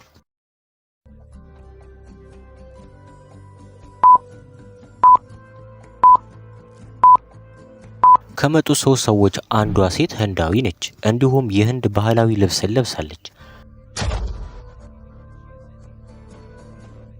እባክሽ አድምጪኝ፣ ማሁል እባላለሁ ከኢንዲያ። እርዳታሽ ያስፈልገኛል። ኦ ማሁል አንተ ነህ እንዴ? ልጅቷም ማሁል እንደሆነ ወዲያው አወቀች። ከዛ ወደ ማሁል መሄድ ጀመረች። ማሁል እንዴት ወደ እስር ቤት ልገባ ቻልክ? ማሁልም ሁሉንም የተፈጠረው ነገር ሲያስረዳት ወደ ፖሊሱ በመሄድ ስለ ማሁል ነገረቻቸው። የእሷ ስም ራሺካ ይባላል። በከተማ ውስጥ የአንድ ታዋቂ ነጋዴ ሚስት ነች። ፖሊሱም ሴትዮዋን ሰላምናት ማሁልን ይፈቷል። በጣም አመሰግናለሁ። እሺ። ማሁልም ሳይንቲስቱን ለማዳን እንደሚፈልግ ነግሯት የራሺካኑ ቁጥር ወስዶ እስር ቤቱን ለቆ ይወጣል።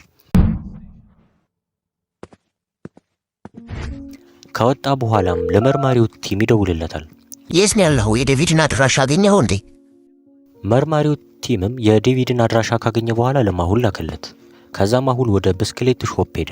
ሰውየውም 4 የሚሆኑ ሞተር ሳይክሎችን አሳዩ እና የማሁል አፍቃሪያን። ማሁል ከነዚህ ብስክሌቶች ውስጥ የቱን መውሰድ አለበት ብላችሁ ታስባላችሁ?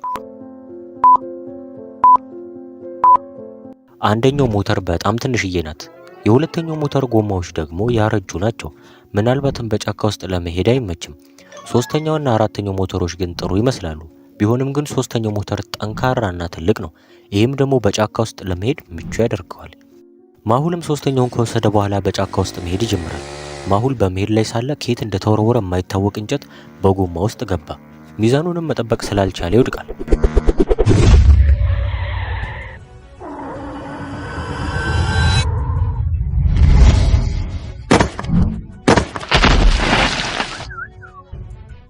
ከወደቀበትም ቀና ሲል አርቭ የተባለው አሸባሪና የሱ ቡድኖችን አያቸው። ሰላም ማሁል፣ ወደዚህ እንደመጣህ ስለሰማው ልገልህ ነው የመጣሁት። ከዛው ሁሉም ወደ ማሁል መተኮስ ይጀምራሉ። ማሁልም እንደምንም ብሎ ጥይቱን በመሸወድ ከዛፍ ስር ይደበቃል።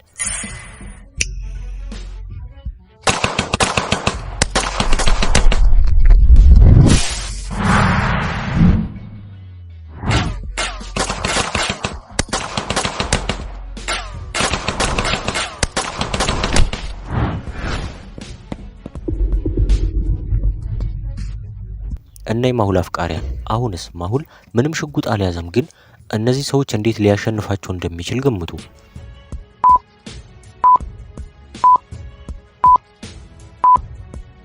በደንብ ከተመለከታችሁት ማሁል አጠገብ ላይተር አለ፣ እንዲሁም የሞተሩ ጋዝ እየፈሰሰ ነው።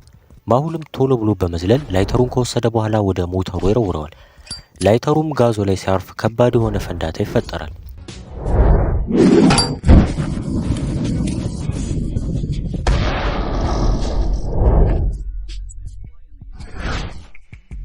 የሞተሩ ግማሽ ክፍል አርቭ ላይ ስለወደቀበት በጣም ይጎዳል።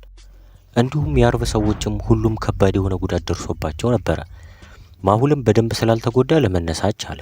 ወዲያውም ወደ አርቭ ሄደና እጁን በጃኬቱ አሰረው። አሁን ቶሎ ንገሪኝ፣ ሌሎች ጓደኞች የት አሉ? እና ሳይንቲስቱ እንዴት እንዳረከው ንገሪኝ።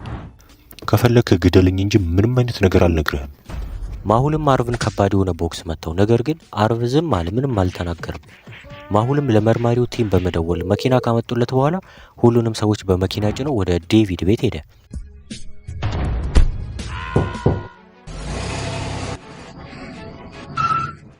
የዴቪድ መኖሪያ ቤት ጫካ ቢሆንም ነገር ግን ቅንጡ ቤት ነበረው።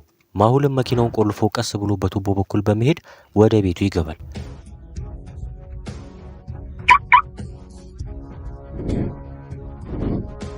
ቤቱም ውስጥ ቅንጡ የሆኑ ውድ ዕቃዎችና መሳሪያዎችን አየ።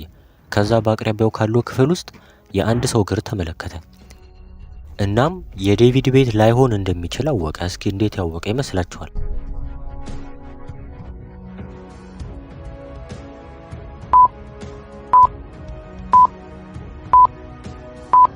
ወደ ክፍሉ ከተመለከታችሁት የሴት እግር ይታያል።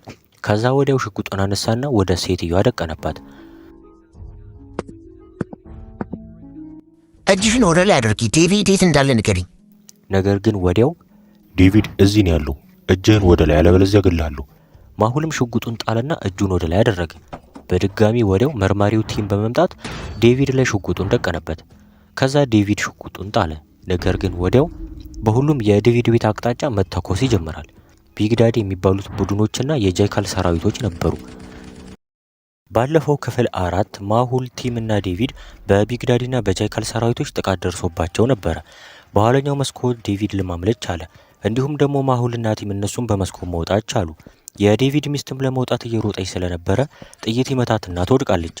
ማሁልም ይህንን ሲያይ የዴቪድን ሚስት ለማዳን ተመልሶ ወደ መስኮቱ ገባ። ቲም ደግሞ ለማስቆም ሞከረ። ማሁል አቁም፣ አደገኛ ናቸው፣ ተመልሰው ውጣ። ነገር ግን ማሁል ምንም ሳይሰማ ጥይቶቹን በመሸወድ ወደ ሴትዮዋ ደረሰ።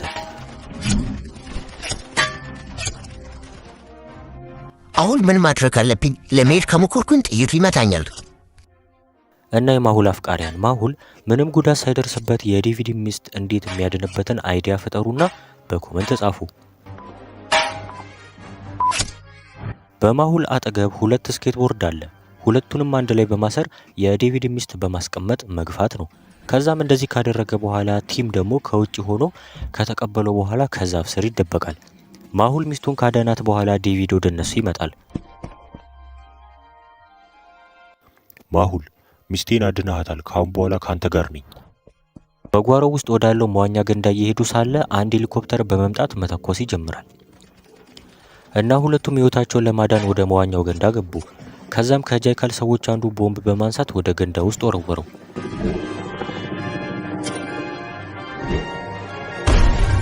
ቲም ደግሞ ከዛፍ ጀርባ ሆኖ ሲመለከት ስለነበረ ለዴቪድና ለማሁል መጨነቅ ጀመረ።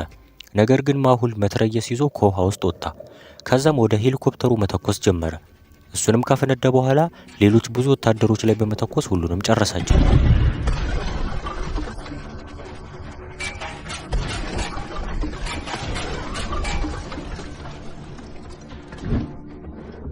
ነገር ግን ወዲያው የጃይካል ቀኝ እጅ የሆነው ሱሪያ በሄሊኮፕተር በመምጣት እሱን መተኮስ ይጀምራል። ማሁልም ወደ ሱሪያ መተኮስ ጀመረ። ነገር ግን ሱሪያ ሲተኩስ አንድ ጥይት የማሁልን እግር መታውና ወደ መዋኛው ገንዳ ውስጥ ወደቀ። ከዛ ገንዳውም ወደ ደም መለወጥ ጀመረ።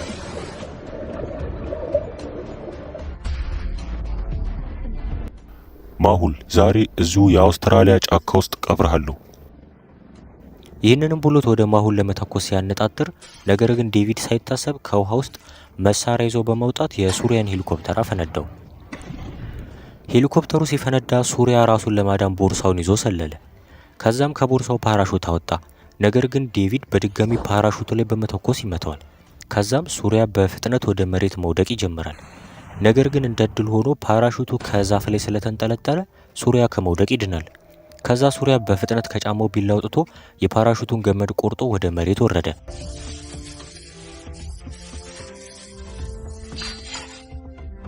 ነገር ግን አሁንም ዴቪድ መተኮሱን ይቀጥላል። ግን ሱሪያ ይሸውደዋል። እንዲሁ እያለ ሱሪያ በፍጥነት በመሮጥ ለማምለጥ ቻለ። ከዛ ስልክ ይደውላል። ወደ እኔ አቅጣጫ በፍጥነት ሄሊኮፕተር ላኩልኝ። ከዛ ተጨማሪ ሄሊኮፕተሮች መጡና ወደ መሬት ገመድ ወረወሩለት። ከዛም ሱሪያ ገመዱን ከያዘ በኋላ በፍጥነት ማምለጥ ጀመረ። ነገር ግን ቲም ከዛፍ ስር ሆኖ ወደ ሄሊኮፕተሩ መተኮስ ጀመረ። ጥይቱም ሄሊኮፕተሩን አጉል ቦታ ስለመታው ወዲያው ይፈነዳል። ነገር ግን ሱሪያ የያዘው ሄሊኮፕተር ማምለጥ ቻለ። ቲም ወደ ማሁል በፍጥነት ሄደ። ማሁል እግሩ ላይ ጉዳት ደርሶበት ነበር፣ እንዲሁም ደሙ እየፈሰሰ ነው። ነገር ግን በአቅራቢያው ምንም ሆስፒታል የለም። አለቃ ሚስቴስ? ቲም መሀረቡን በሚስቱ ቁስል ላይ እንዳሰሩለትና ለአሁኑ ደህና እንደሆነች ነገረው። ነገር ግን አሁን የማሁል ጉዳይ ብቻ አሳሳቢ እንደሆነ፣ ምክንያቱም ጥይቱ ከእግሩ ካልወጣለት ህይወቱን ሊያጣ እንደሚችል ነገረው። ማሁልን በፍጥነት ማዳን አለብኝ። ቲም ቶሎ ብሎ ማሁልን ተሸክመው የዴቪድ መኝታ ቤት አስተኛው። ይህ በእንዲህ እንዳለ ዴቪድና ሚስቱ ይመጣሉ። ቲምም ቢላና ሻማ እንዲያመጣለት ለዴቪድ ጠየቀው እና ዴቪድ ወዲያው ወደ ኩሽና ሄደና 3 ቢላ ተንጠልጥሎ አየ። እና የማሁል አፍቃሪያን ዴቪድ ከ3ቱ የቱን ቢላ መምረጥ አለበት ብላችሁ ታስባላችሁ? አንደኛው ቢላ ትልቅ ስለሆነ የበለጠ ህመም ሊያስከትል ይችላል። ሁለተኛው ቢላ ደግሞ በጣም የቆሸሸ ነው። ነገር ግን ሶስተኛው ቢላ ንጹህና መጠነኛ ነው። ዴቪድም ወዲያው ሻማውንና ቢላውን ይዞለት ሄደ። ማሁልም በጣም እየደከመ መጣ። ቲም ማሁልን እንዲተኛ ካደረገው በኋላ ከዛ በኋላ ሻማውን በመለኮስ ቢላውን ማጋል ጀመረ። ከዛም በጥንቃቄ ጥይቱን ከእግር ውስጥ ካወጣለት በኋላ በሙቅ ውሃ አጽድቶ በፋሻ ጠቀለለለት።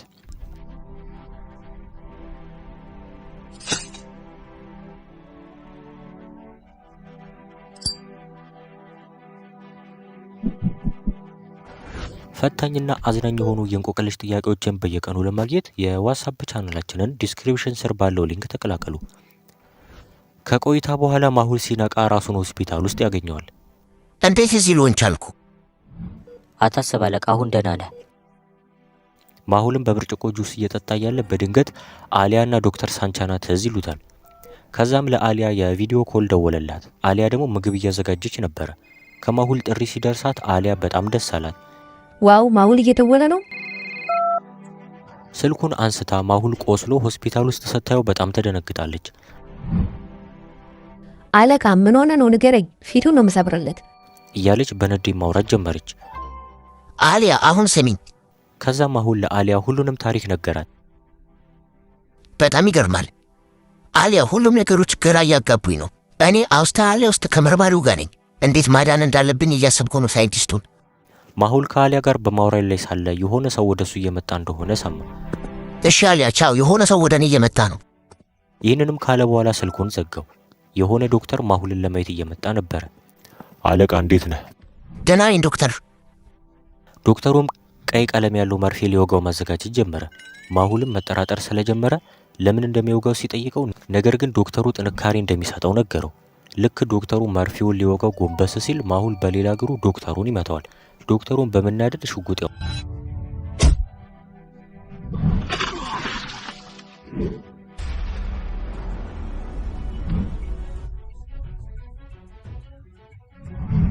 አሁን ማሁል በተጎዳ እግሩ ብቻ ነው ያለው እና ምን ማድረግ ያለበት ይመስላችኋል?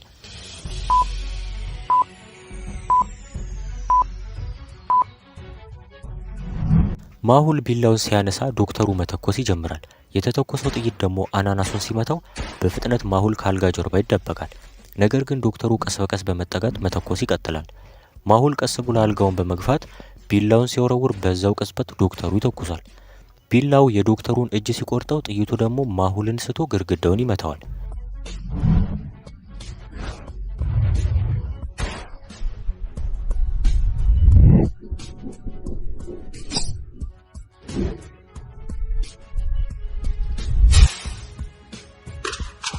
የዶክተሩ እጅ ስለተጎዳ ብዙ ደም ፈሰሰው።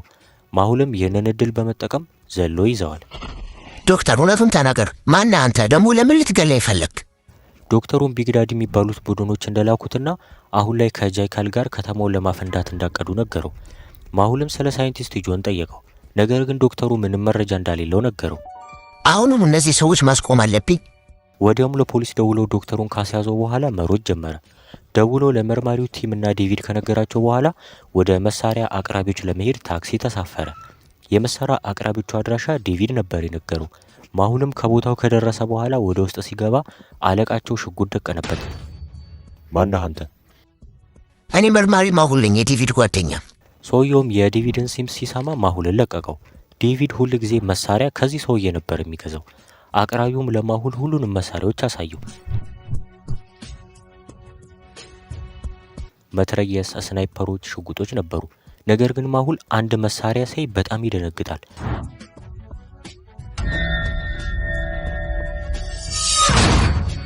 እና ማሁል ለምን የደነገጠ ይመስላችኋል?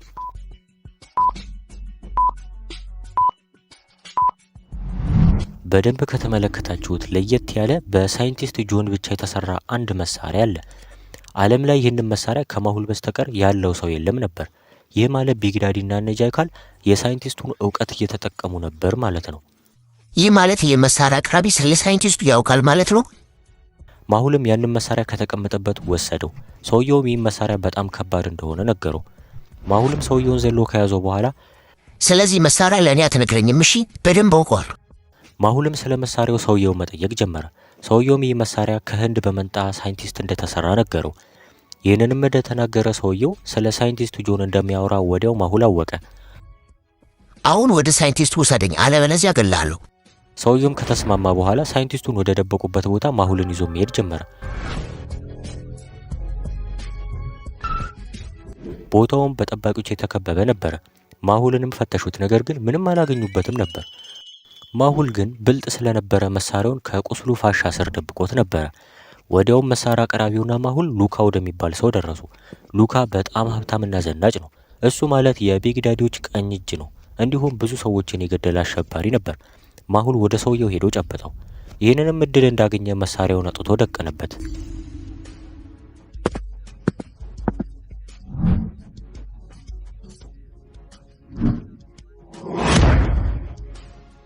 እገልሃለሁ። እሺ አሁን ወሬ አታብዛ፣ ሳይንቲስት ጆንን ስጠኝ። ይህንንም ካለው በኋላ ሉካ ይዞት መሄድ ጀመረ።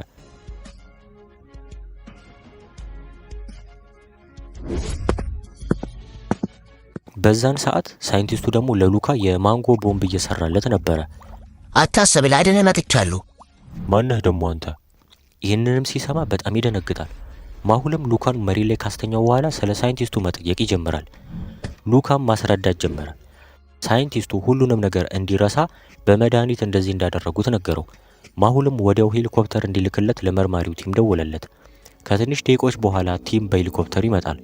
ከዛ ማሁል ሳይንቲስቱን በማስተኛት ከዛ አካባቢ ይዞት ይሄዳል።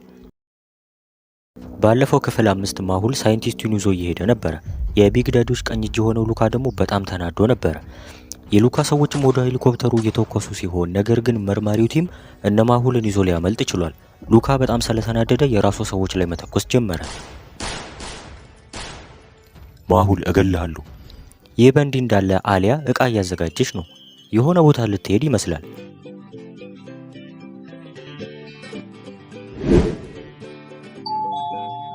ብዙም ሳይቆይ የአሊያ በር ደውል ይጮሃል። በሩን ለመክፈት እየሄደች ሳለ በድንገት ማሁል የነገራት ነገር ትዝ ይላታል። አሊያ ተጠንቀቂ እሺ፣ በማንኛውም ሰዓት ሊገሉሽ ይችላሉ። ከዛ አሊያ ሽጉጧን አዘጋጅታ በመስኮት በኩል ማየት ጀመረች። የሆኑ ለሰዎች ወረቀት ይዘው በር ላይ ቆመው ነበረ። ኦ ይገርማል። አሊያ የሆነ ነገር ልክ እንዳልሆነ አሰበች እና አሊያ እነዚህ ሰዎች የተጠራጠረችበት ምክንያት ምን ይመስላችኋል?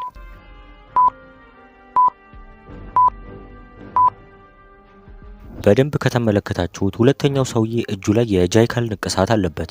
ይህ ማለት እነዚህ ሰዎች ከጃይካል ነው የመጡት ማለት ነው። ከዛ በኋላ አሊያ እነዚህ ሰዎች የምታሸንፍበትን ሀሳብ ማሰብ ጀመረች። ከዛ አደገኛ የሆነ አንድ አይዲያ መጣላት። ሰዎቹን ለማናገር ስካርቭ አድርጋ በኋለኛው በር ወጣች። ሰላም ሰዎች፣ እዚህ ቤት ማንም የለም። እዚህ ቤት የነበረችው ልጅ ትናንትና እንደወጣች አልተመለሰችም። አይሆንም፣ ካላገኘናት እኮ ጃይካል ይገለናል። ምነው አለቃ፣ የተፈጠረ ነገር አለ? ዝም በይ፣ እኛ የራሳችን ቢዝነስ አለን፣ ለዛ ነው። ይህንንም ስትሰማ አሊያ ልብሷን ወርውራ ሰዎቹን መደብደብ ጀመረች።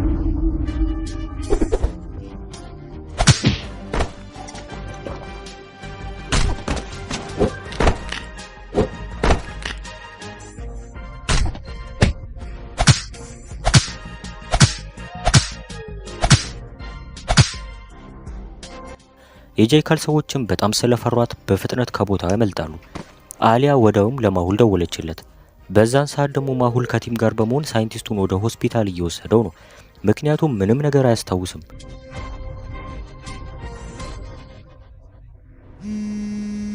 ማሁልም ስልኩን ያነሳዋል። ሄ አሊያ። ከዛ አሊያ ሁሉንም የተፈጠረውን ነገር አስረዳችው። በጣም አሪፍ። አሁን እዛ መሆን ላንቺ ጥሩ አይደለም። ዶክተር ሳንጃና ጋር መሄድ አለብሽ። ወዲያውም አሊያ ሳንጃና ላቦራቶሪ በፍጥነት ሄደች። ከደረሰች በኋላም ወደ ውስጥ ገባች።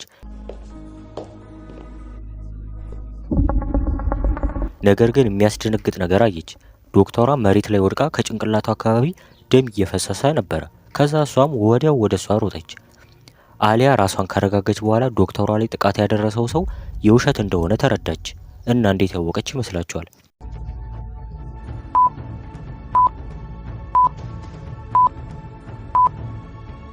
ደሙ የሚፈሰው ከኋላ ነው፣ ነገር ግን ጉዳቱ ያለው ከፊት ነው። አሊያ ወዲያው ከዚህ በፊት ፓራግ የተባለው ሰው ላይ የደረሰው ተመሳሳይ ጉዳት ትዝ ይላታል። ከዛ ጨርቅ አንስታ ካሰረችላት በኋላ ለማሁል የቪዲዮ ኮል ደወለችለት።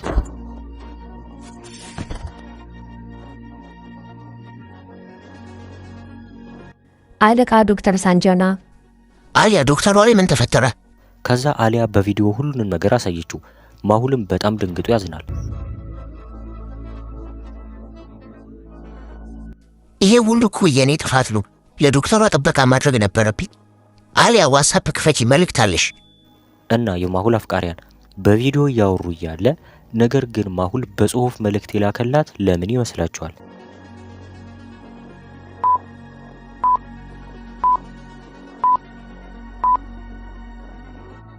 ቪዲዮ ኮሉ ላይ ከተመለከታችሁት ከአሊያ ጀርባ አንድ የተደበቀ ሰው አለ።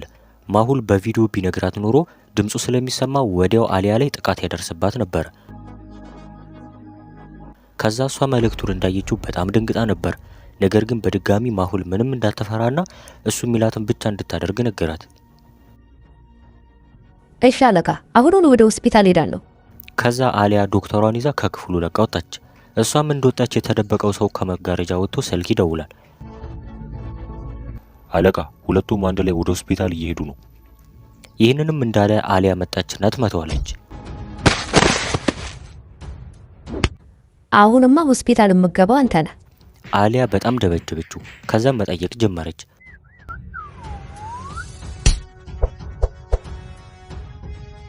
አሁን ቶሎ ተናገር፣ ማን ይላከ? እኔ አርቭን ይላከኝ። እንዴት ተመልሶ ሊመጣ ቻለ? አሊያ ሰውየውን ለፖሊስ ከመስጠቷ በፊት የአርቭን አድራሻ ተቀበለችው። ከዛ ዶክተር ሳንጃናን የማሁል ቤት ውስጥ ከዶክተር ጋር አስቀመጠቻት። ወዲያውም አዲ የተባለ አንድ ሰው መጣ። አዲ፣ አንተ ዶክተሯን ጠብቃት። ስለ እነዚህ ወንጀለኞችማ መረጃ ማግኘት አለብኝ። ድብቅ ሚሽን አለኝ። ምን አይነት ሚሽን? አሊያ ምንም መልስ ሳትሰጠው መሄድ ትጀምራለች። ይህ በእንዲህ እንዳለ ማሁል ሳይንቲስቱን ይዞ ድብቅ ክፍል ውስጥ ገብቶ ነበረ። ቲም ደግሞ አንድ የሚያውቀው ስፔሻል ዶክተር ጠርቶ ዶክተሩም ኤሌክትሪክ ሾት ተጠቅሞ ሳይንቲስቱን ማከም ጀመረ። ሳይንቲስቱም ወዲያው ሁሉንም ነገር ማስታወስ ቻለ። ማሁል የት ነው ያለ ነው?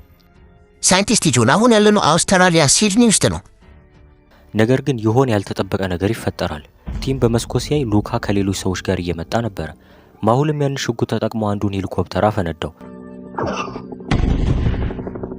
ሉካም ስናይፐር ተጠቅሞ ማሁልን ሊመታው ሲተኩስ ማሁል ደግሞ ዘሎ መሬት ላይ ይወርዳል። ጥይቱም መስኮቱን ይመታዋል። በድጋሚ ሉካ ሊመታው ሲያነጣጠር ማሁል ጠፋበት። ቲም ደግሞ ተደብቆ ሌሎቹን የሉካ ሰዎች መታቸው።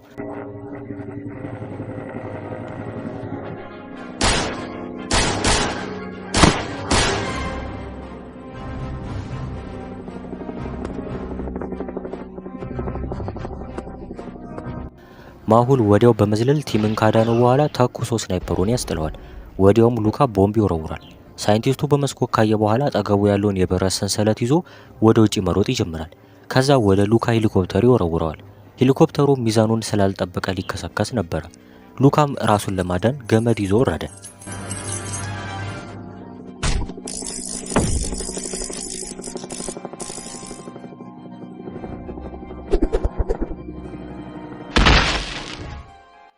ከዛ ማሁል ወደ ሉካ ሊተኩስ ሲል ጥይት ያልቅበታል።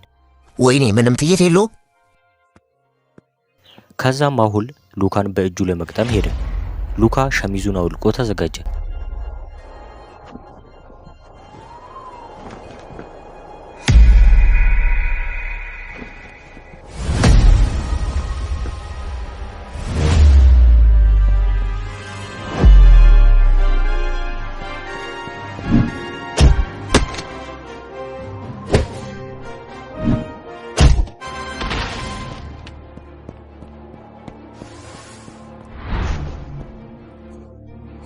you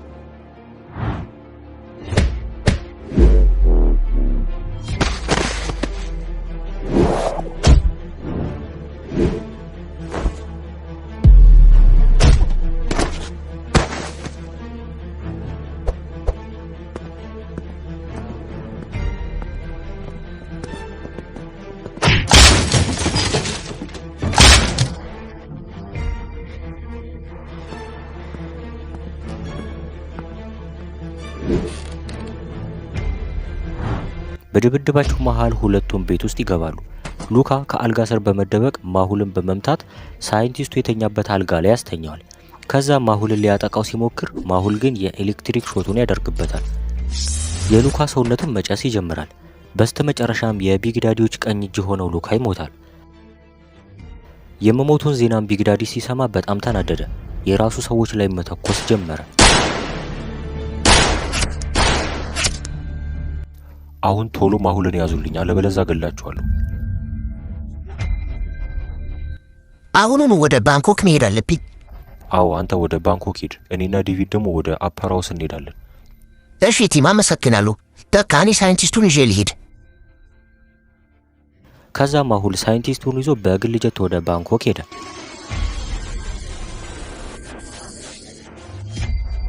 ከዛ ከአፐር ሃውስ አጠገብ ሰዎች ነበሩ። ሰዎቹንም አግተው ወደ መኪና ውስጥ አስገቧቸው። በጣም ጥሩ፣ አሁን አውስትራሊያ ነጻ ወጥታለች፣ ጥቃት አይደርስባትም። ነገር ግን አርቭ እዛው ሙምባይ ውስጥ ካለው ሆቴል ተደብቆ ነበር። ስልክ ተደውሎለትም ስለ አሊያ ማምለጥ ሲሰማ ተናዶ ስልኩን ይወረውረዋል። አሊያ ወዴትም አታመልጭኝም፣ ይዤ እገልሻለሁ። ከዛ የበሩ ደውል ይጮሃል።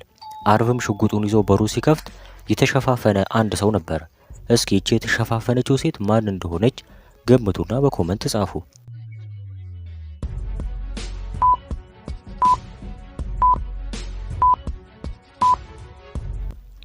ሴቷ አሊያ ነበረች። ማነሽ አንቺ? አለቃ ይህንን መልእክት ጄካል ላከኝ ላንተ። ነይ ግቢ፣ ማንም ሳይሰማ ቶሎ በይ።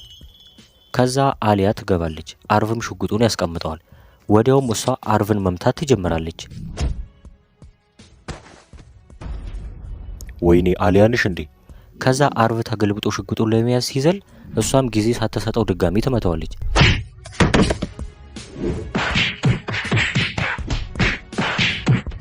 ከዛ አሊያ ሰልፊ ተነሳችና ለማሁል ላከችለት። ማሁልም ይህንን ሲያይ መሳቅ ይጀምራል። ጎበዝ አሊያ። ከዛ አሊያ በድጋሚ አርቭን ደበደበችው። እባክሽ አሊያ ልቀቂኝ፣ ልሂድ።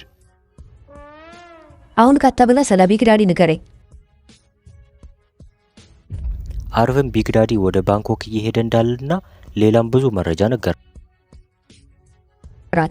አሁን ገባኝ። ያካ ማሁል ወደ ባንኮክ ሄደው ለዚህ ነው እና ምን መሄድ አለብኝ ማለት ነው። ከዛ አሊያ የቢግዳዲን ፎቶ ጠየቀችው። ነገር ግን ማንም አይቶት እንደማያውቅና ሁል ጊዜ ስካርቭና መነጽር እንዲሁም ኮፍያ እንደሚያደርግ ነገራት። እሷም ደውላ ለፖሊስ ካስያዘችው በኋላ በታክሲ ወደ ኤርፖርት ሄደች። ሾፌር እባክህ ቶሎ ቶሎ መንዳት ትችላለህ? ኤርፖርት ቶሎ መድረስ አለብኝ። እባክሽ አልችልም፣ ዝም በማለት ተባበሪኝ። ከዛ አሊያ በጣም ተናደደች።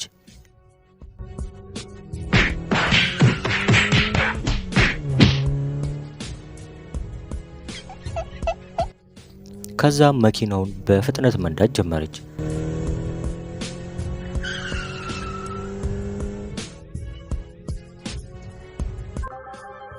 እሷም ምንም ሳትለው ትሄዳለች። ከዛም ሰዓት ስታይ 12 ሰዓት ሊሆን ነበረ። ከደረሰች በኋላ ወረደች። ሾፌሩም በጣም ፈርቶ ነበረ። እሷም ብር ሰጠችውና አመስግናው ሄደች።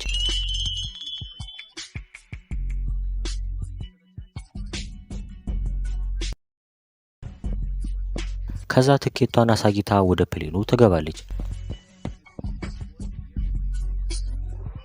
አሊያም ሆስተሷን ጠርታ ከሩቅ እንደመጣችና እንደ ራባት ነገረቻት እና ሆስተሷ ቺፕስ አመጣችላት።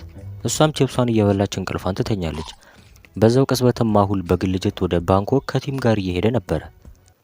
የመርማሪ ማሁልን አይኪው ጌም ኮመንት መጀመሪያ ላይ ወይም ዲስክሪፕሽን ስር በምታገኙት ሊንክ በማውረድ ጌሙን ተጫወቱት። ማሁል ወደ ባንኮክ ከሳይንቲስቱ ጋር እየሄደ ነበር። ማሁል ስለ ጃይካልና ሱሪያ እያሰበ ነበር። ከዛ እንቅልፍ ይወስደዋል።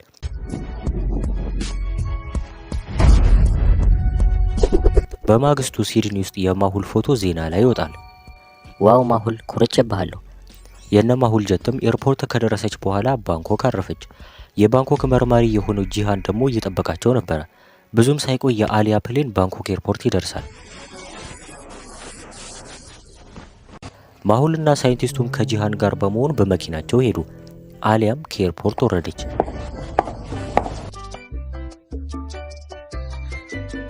ዋው በጣም የሚያምር ቦታ ነው። አሊያ ወዲያው ታክሲ ትጠራለች። ሄ ስንት ታስከፍለኛለህ ለታክሲ? ኦ ይህ ሰውዬ የታይ ቋንቋ እያወራ ነው። እኔ ደግሞ ምንም አላውቅም። ከዛ አሊያም በእንግሊዝኛ ካስረዳችው በኋላ እሱም ተረዳትና ይዟት ሄደ።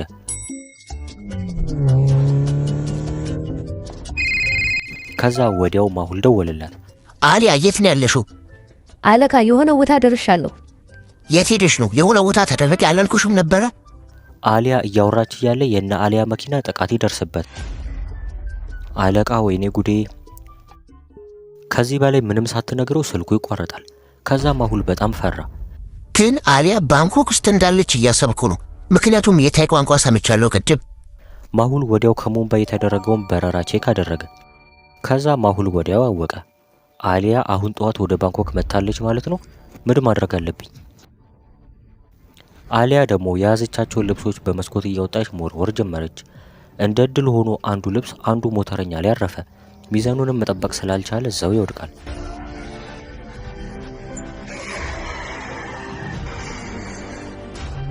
አሊያ መስኮቱን ከመዝጋቷ በፊት ሌላኛው ሞተረኛ ይተኩሳል። ከዛ መኪናው እየሄደ ያለ ሹፌሩ ይመታና ይሞታል። መኪናውም ከዛፍ ጋር ይጋጫል። ወዲያው ሞተሩ ላይ ያለ አንድ ሰው መሳሪያ አውጥቶ መተኮስ ጀመረ። የመኪናው ክፍሎችን መሰባበር ጀመሩ። አሊያም በጣም ትፈራለች። ነገር ግን ሳይታሰብ ማሁል ሽጉጥ ይዞ በመምጣት ሁሉንም ሰዎች መታቸው።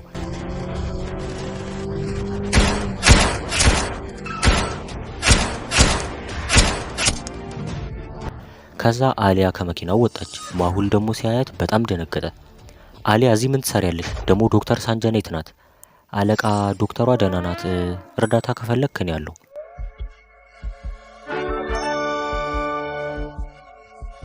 ወደ መኪናውም ከገቡ በኋላ አሊያ ስልክ አውጥታ የአርቭን ፎቶ አሳየችው። አለቃ ሁሉንም ሰዎች አስወግጃለሁ፣ አታስብ። ግን አርቭ እንዴት ተመልሶ ወደ ህንድ ሊመጣ ቻለ? አርቭ ከማሁል ጋር እየተደባደበ በነበረበት ሰዓት በጣም ተጎድቶ ነበረ። እንዲሁም ሁሉንም ሰዎች በመኪና አስሯቸው ነበረ እና የማሁል አፍቃሪያን አርቭ ተመልሶ ሊመጣበት የቻለበትን ምክንያት ለማሁል አስረዱት።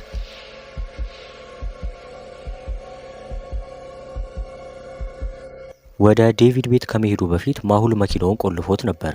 እንዲሁም አርቭን ረስቶት ነበረ። በዚህ ሰዓት ደግሞ አርቭ እድሉን ሲያገኝ መስኮቱ ሰብሮ ለማምለጥ ችሏል።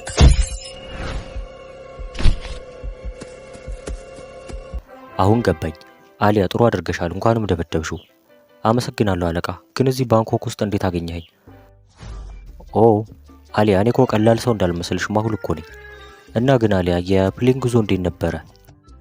በጣም ደስ ይል ነበር አለቃ። ቆይ የሆነ ነገር አሳይሃለሁ።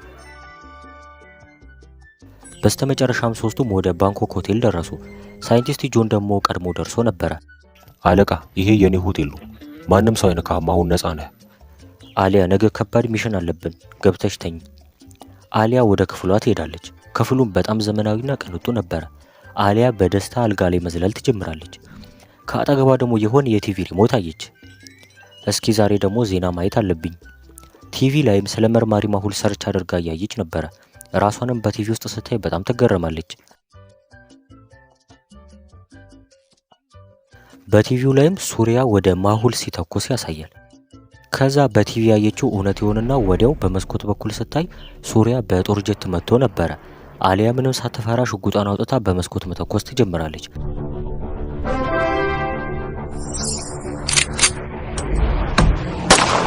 በመተኮስ ላይ ሳለች አንዱን የጃይካል ሰው መታ ገደለችው። እሱም ወደ መሬት ይከሰከሳል።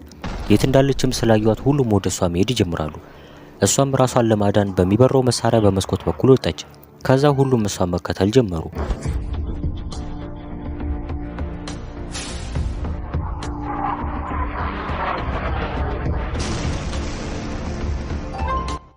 ነገር ግን ከኋላዋ የሆነ ሰው ጀቱን ያፈነደዋል።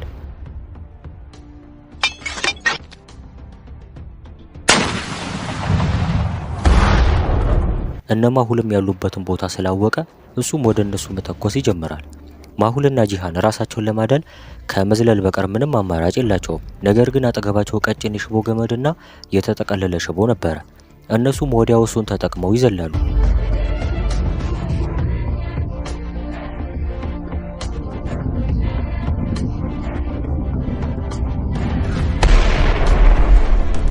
ሱሪያ በድጋሚ ሌላኛው ሚሳኤል ይተኩስባቸዋል። ማሁል ግን ዘሎ በመሸወድ ፎቁ ላይ ያርፋል። ሱሪያ አሁንም ማሁል ላይ ለመተኮስ እያነጣጠረ ሳለ አሊያ እየበረረች በመምጣት በእጇ ደግሞ ቦምብ ይዛ ነበረ። ቦምቡ ላይ ማጣበቂያ አድርጋ ስለነበረ ሱሪያ ከመተኮሱ በፊት አሊያ ቦምቡን ወረወረችበት። ከዛ ወደ መሬት ወረደች።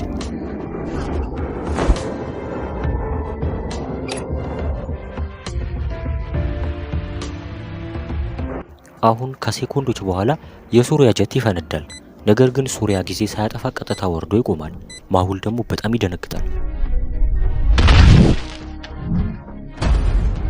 ጌታ ሆይ ይሄ በጣም ያስፈራል። ሱሪያ ሁሉ ነገሩ እንደ ሮቦት እኮ ነው። ማሁል አሁን አትገለኝም፣ ምክንያቱም ከዚህ በፊት ሞቼ ነበረ። ችግር የለውም እገልሃለሁ። ማሁል ቶሎ ቶሎ ተኮሰ። ግን ሱሪያ ከሮቦት ሰውነት ስለተሰራ ምንም አይነት ጥይት ሊነካው አልቻለም። ማሁል ግን ከሳይንቲስቱ የወሰደውን መሳሪያ ይተኩስበታል።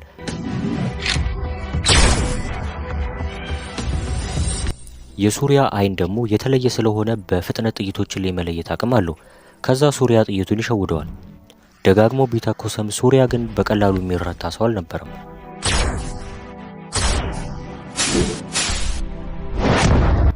አሁን የኔ ተራ ነው። ነገር ግን አሊያ በድንገት በመምጣት ሱሪያን ጭንቅላቱ ላይ መታችው። ከዛ በንዴት ወደ እሷ ዞሮ መተኮስ ይጀምራል። እሷን በሚበረው መሳሪያ ወደ ላይ አመለጠችው።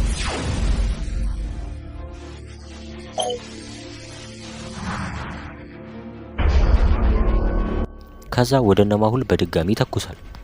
ጂሃን እና ማሁል ዛፍ ስር ተደብቀው ሳለ ማሁል ግን ሱሪያን እንዴት ማሸነፍ እንዳለበት እያሰበ ነበረ። በድንገት ማሁል የሱሪያ ልብ ላይ የሆነ እንደ ቺፕ ያለች ነገር ያያል። ከዛ በቀጥታ ወደ ልቡ ተኮሰበት። ከዛም የሱሪያ ሰውነት ሮቦት ስለነበረ ወደ መሬት ይወድቃል። ጂሃንና ማሁልም በፍጥነት ወደ ሱሪያ መሮጥ ጀመሩ።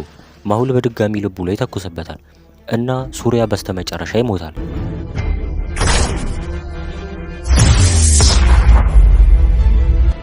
ጃይካል ደግሞ የሱሪያንም መሞት ሲሰማ አሁንም በጣም ይናደዳል። የሱሪያን ሮቦት አሪፍ አድርጌ ሰርቼ ነበረ፣ ግን ማሁል ገደለብኝ። በመቀጠል አሊያ ወደ መርማሪዎቹ ትመጣለች። ብዙም ሳይቆይ ሳይንቲስቱ ጆንም ይመጣል። አሊያም ስታየው በደስታ ታቅፈዋለች። አረ አሊያ ባክሽ ልቀቂኝ። አሊያ ተይ እንጂ፣ አሁን እኮ የቀልድ ሰዓት አይደለም። የጀመርነው ሚሽን መጨረስ አለብን። እና የማሁል አፍቃሪያን እናንተም ሰብስክራይብ በማድረግ ይህንን ሚሽን አብረን እንጨርሰው። ሲቀጥል አሊያ መነጽር አድርጋ ጁስ እየጠጣች እየተዝናናች ነው። ማሁል ደግሞ ወደ ባህር ዳርቻው እየሄደ ሲሆን ጂሃን ደግሞ ማሳጅ እያደረገ ነበረ። አረ እንዴት ደስ የሚል ጊዜ ነው! ሁሌም እንደዚህ መዝናናት ብችልማ ምኞቴ ነበረ። አሊያ ተጠንቀቂ እሺ፣ በየትኛውም ሰዓት እንደሚመጡብን አናውቅም። እሺ አለቃ፣ እስማማለሁ። ብዙም ሳይቆይ 3 ሰዎች መምጣት ይጀምራሉ። አዳምጡኝ፣ እየመጣ ነው። ጂሃንም ይህን ነገር እንደተናገረ ከ3ቱ ሰዎች የትኛው ከጃይካል ተልኮ እንደመጣ ማሁል ወዲያው ሊያውቅ ችሏል። እናንተስ?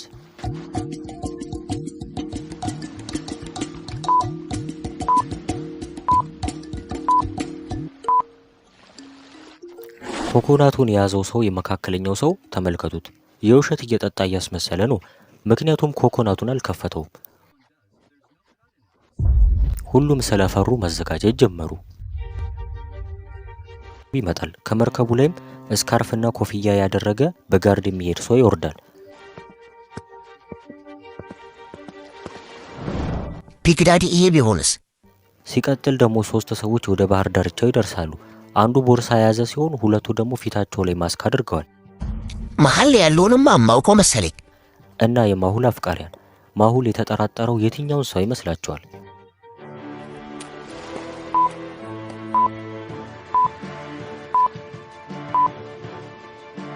በደንብ ካያችሁት የጃይካል አይነት ጸጉር አለው። ማሁልም ቀስ ብሎ በምልክት ለቲምና አሊያ ነገራቸው። ከዛ ሁለቱም ከነ ጃይካል ኋላ በመሄድ ያዟቸው። ከዛ አሊያ ቶሎ ብላ ቢግ ዳዲን ትይዘዋለች።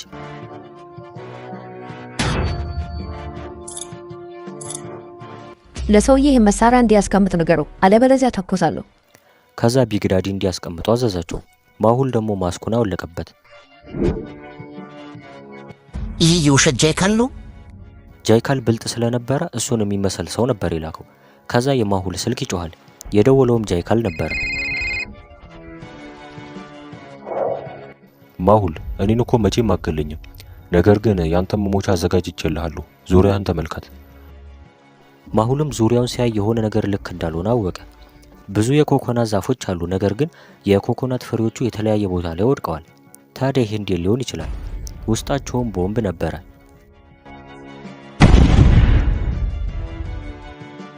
ማሁል ሽጉጣችሁን ጣሉ፣ አለበለዚያ ማሁልና ጂሃን ሽጉጣቸውን ይጥላሉ። ቢግዳዲ ደግሞ አሊያን ይይዛትና ይወረውራታል። ከዛ የጂሃን እግር ላይ ተኩሳል።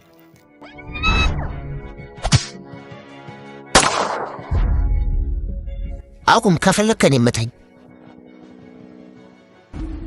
ሁሉንም መርማሪዎች መግደል እፈልጋለሁ። ይሄ ደግሞ በአንተ ምክንያት ነው ማሁል። ከዛ ቢግዳዲ ጂሃንን በድጋሚ ሊተኩስበት ሲል ነገር ግን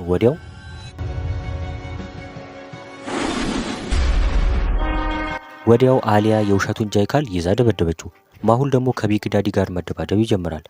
ሄሊኮፕተሮቹም ወደነ ማሁል መተኮስ ይጀምራሉ። ማሁል ግን ቶሎ ብሎ ጂሃንን ይዞ መሄድ ይጀምራል። አሊያ ደግሞ ቀስ ብላ ወደ አንዱ ሄሊኮፕተር በመተኮስ ታፈነደዋለች። ቢግዳዲና ጋርዶም ቶሎ ብሎ በመርከብ ማምለጥ ይጀምራሉ። አሊያ ለማስቆም እየሞከረች መሮጥ ጀመረች። ነገር ግን ሄሊኮፕተሩ ሊያስኬዳት አልቻለም። አሊያ እሱን ተይው፣ ጂሃንን ቶሎ ወደ ሆስፒታል ማድረስ አለብን። በስተመጨረሻም ተስማምተው ይዘውት ይሄዳሉ። ቢግዳዲም ከቦታው ላይ ያመልጣል እና የማሁል አፍቃሪያን ቢግዳዲን በድጋሚ የሚይዙት ይመስላችኋል? ጃይካልስ ሱሪያን ስለገደለበት ማሁልን የሚበቀለው ይመስላችኋል?